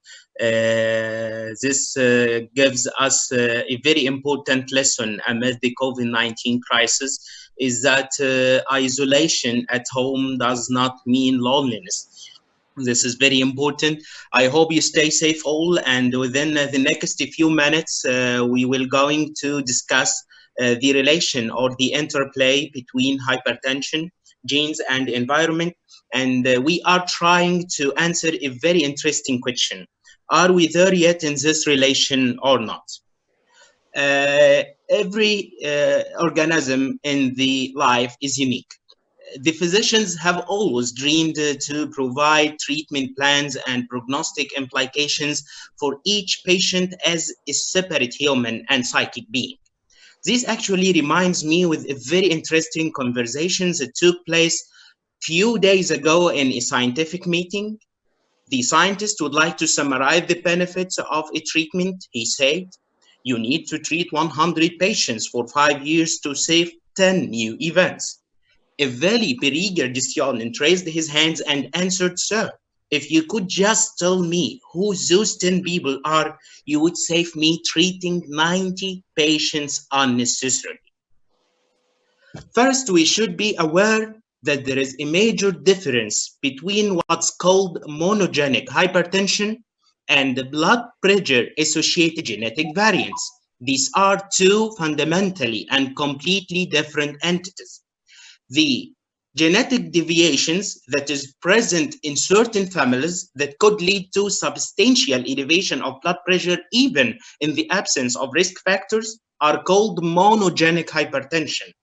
However, the little genetic mutations that lead to few millimeter mercury more or less difference in the blood pressure between different individuals is called the blood pressure associated genetic variants. Oranges are not like apples. Genetic studies so far have yielded about 15 genes with different 11 clinical syndromes that tend to segregate in families and cause severe elevations of the blood pressure, even again in the absence of risk factors.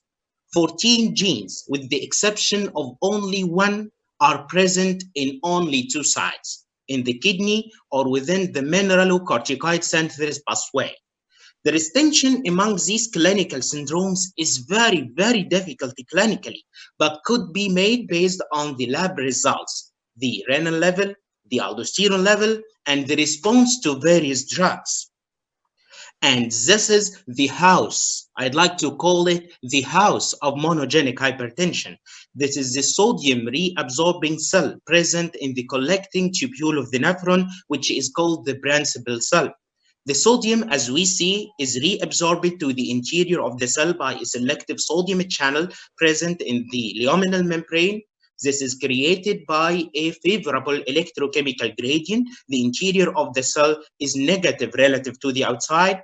This requires energy, and this energy could be produced by a sodium-potassium ATPase pump present in the basolateral membrane. The sodium enters, this potassium enters the cell, and the entry of the potassium into the cell creates another electrochemical gradient that leads to expulsion of the potassium out of the cell.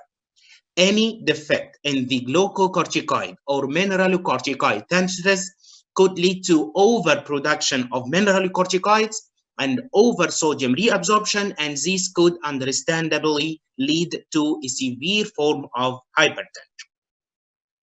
And this is the table of the 11 clinical syndromes we just mentioned a few minutes ago. They are actually very difficult to remember and very difficult to treat. And for the sake of time of the presentation, I will rapidly pass over them. Now let's move to the second entity, which is the blood pressure associated genetic variants.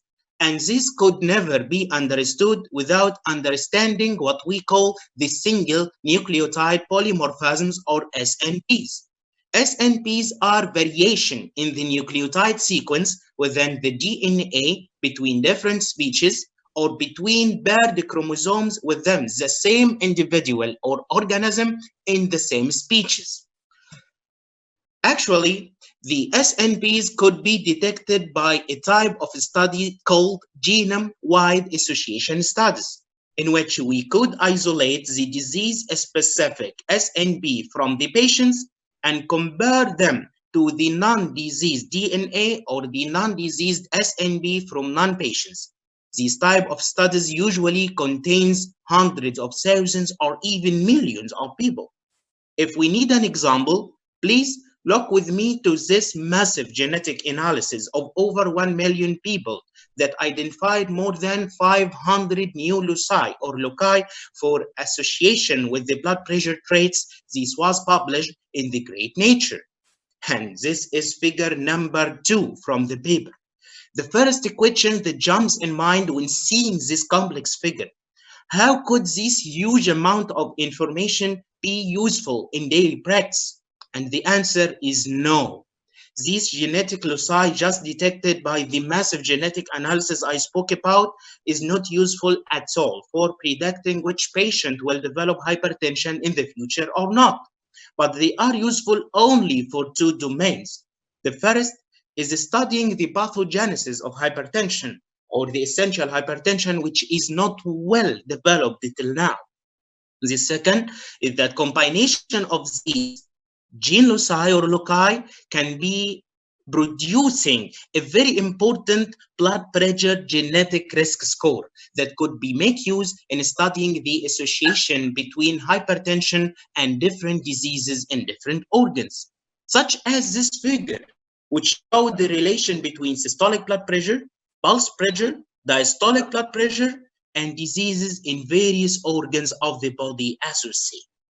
But this seems very complex, isn't it? Of course, yes. So let's go back to the environment and lifestyle.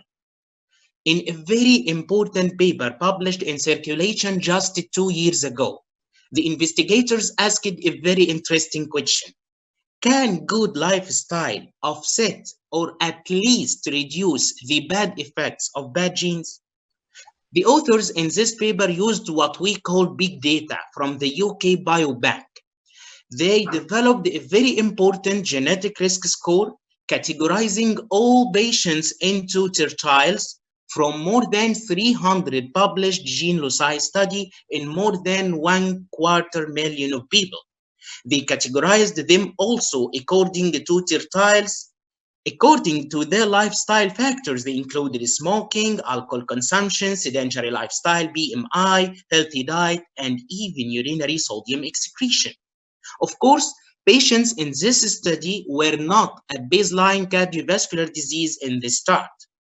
The authors in this study evaluated the relation between the tertiles of the genetic risk score, the tertiles of the life factors, and the incident cardiovascular disease in the future and the development of hypertension.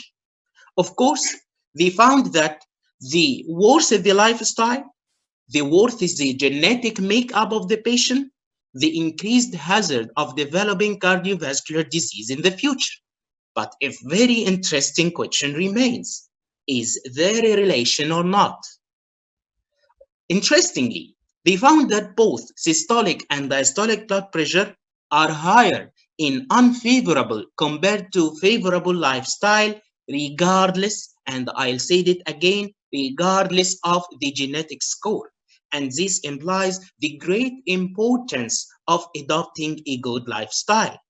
Moreover, they found that only the high genetic risk score, but not the intermediate or the low category, is the one which is able to offset the good effects of adopting a good lifestyle. And this emphasizes again the importance of adopting a good lifestyle, irrespective to your genetic makeup. But they left us with two unhappy facts. First is that life is a continuous exposure to cumulative risk, so it seems a little bit crude to measure the risk at a single time point. The second unhappy fact is that they intervened at the individual consumer level, but actually meaningful change could happen when we intervene at the level of food processing and manufacturing and changing the social framework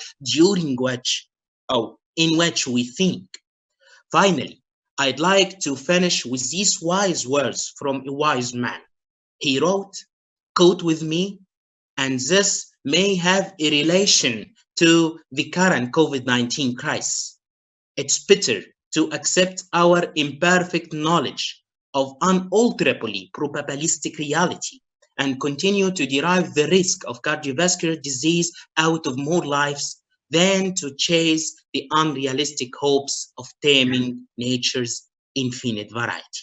And finally, thank you. Thank you very much, Professor Ahmed Bendari, for this excellent presentation as usual. يعني, what do you think in the future as regard the genetic modulation for and environmental for prevention of hypertension or even to treatment of hypertension? What do you think in the future? This is a very important question. From the data we projected, we could appreciate that using the genetic makeup of each individual to predict whether this man or woman will develop future hypertension is not within our hands till now. Moreover, these are a massive amount of data which could not be gathered into developing a good module for prediction or treatment till now. What's within our hands is the lifestyle, the framework in which we think, the food we eat. We should adopt first a strict good lifestyle, especially that it could be modified only if the individual is having a high genetic risk score, even if the individual is having a moderate, intermediate, or even a low genetic risk score, and he or she is adopting a good lifestyle, he is safe regarding the future development of hypertension and the future incident cardiovascular disease. Professor Hisham معنا. Professor Hisham. Do you think, do you think, يا أحمد, إنه there will be soon a way by which we decide that this patient will be receiving ACE inhibitor, the other patient will be receiving calcium channel blocker, or a combination according to the genetic makeup? You think this will become soon, or we still have some long time to have this in? I think this is in the way. We cannot predict, but we can know what's going inside this man, this woman, regarding the pathophysiology, the underpinnings of hypertension in this particular individual. And this is the main value of the genes and hypertension, what we call, as you said, sir, or alluded to, the personalized medicine. We could know this man or woman is developing hypertension due to a major derangement in the RAS system. This woman is developing hypertension because she has an overdrive in the sympathetic system. So this could be given beta blockers, this could be given an ACE inhibitor, but it's a long way to go yet this to be validated in randomized controlled trials, or what we call the nature randomized trials. Can I challenge you in one thing? Can I challenge you in one thing? Actually, we've been talking about this for almost 17, 18 years, or maybe even more.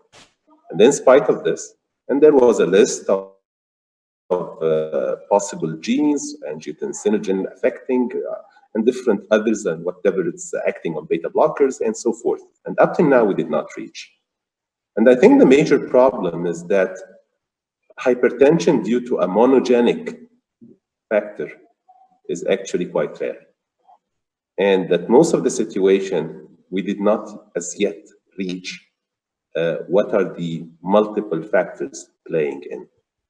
So I think still we are far and away from what we should be reaching.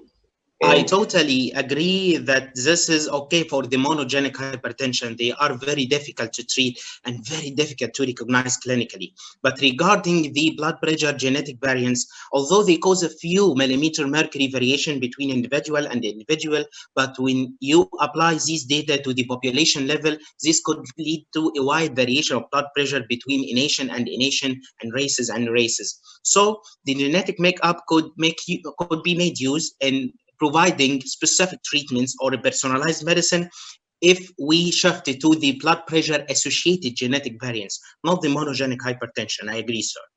Can I add for you something? Actually, even genetics, it's also manipulated through the environment. For instance, dark races, if we are talking about African Americans in the States, and those with dark races in the, for instance, the islands in the Pacific, and those in Africa, you will find that they are reacting in a different way.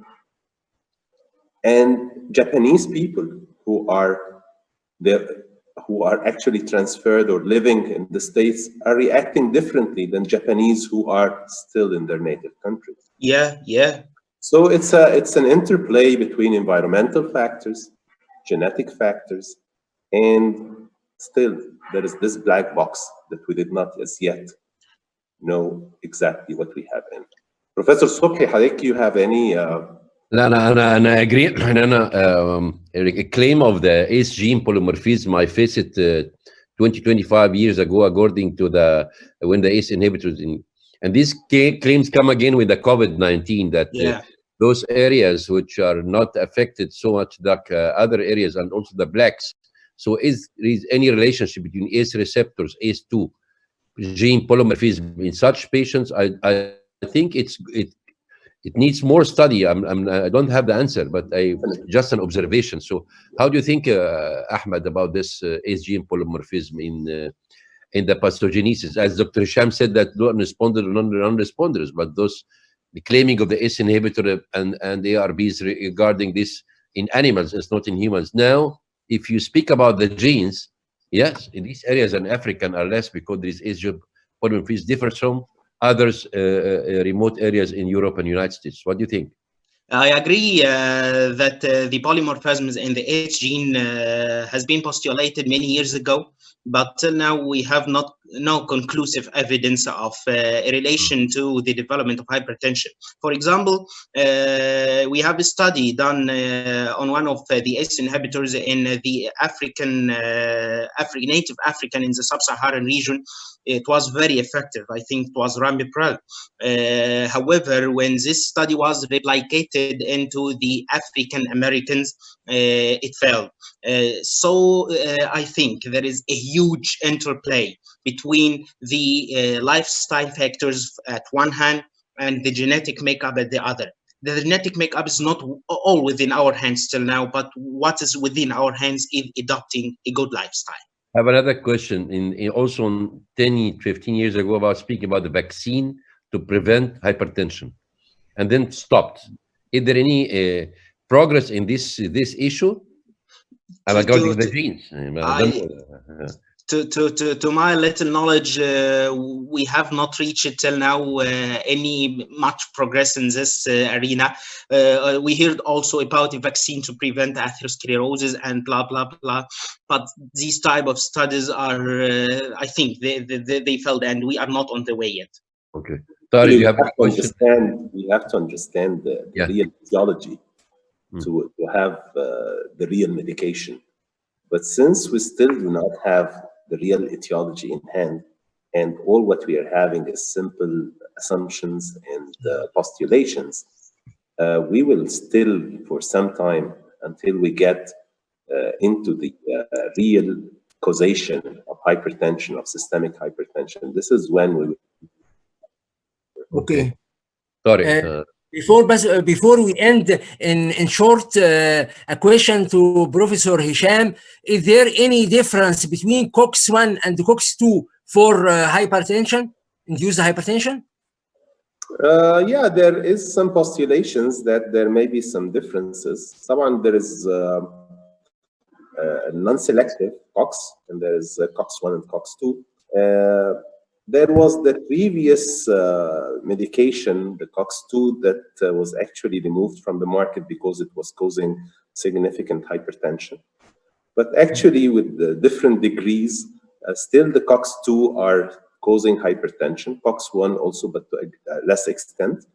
But at the end of the day, all these medications, with some variation, they are having some side effect, which is some elevation of blood pressure. So we sometimes have to use them. And as I mentioned in the next question you were asking me, we have to compromise sometimes. Yeah. But we have to always go step by step.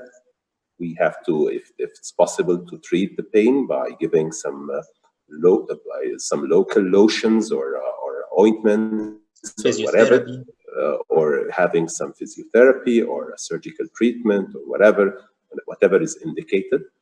But at the end of the day, sometimes we have to give these medications because it is effective. It is stronger than the acetaminophen. And some patients tell us we cannot survive without taking them. So at that time, we usually tell the patient to take the lowest possible dose. Because we know the problem is not only high blood pressure, it is renal problems, peptic ulcerations, and different other problems. Thank you very much. By the end of the first day, we thank all the speakers, all the audience for sharing for this visual meeting. Thank you for all. And Professor Sobhi, you can.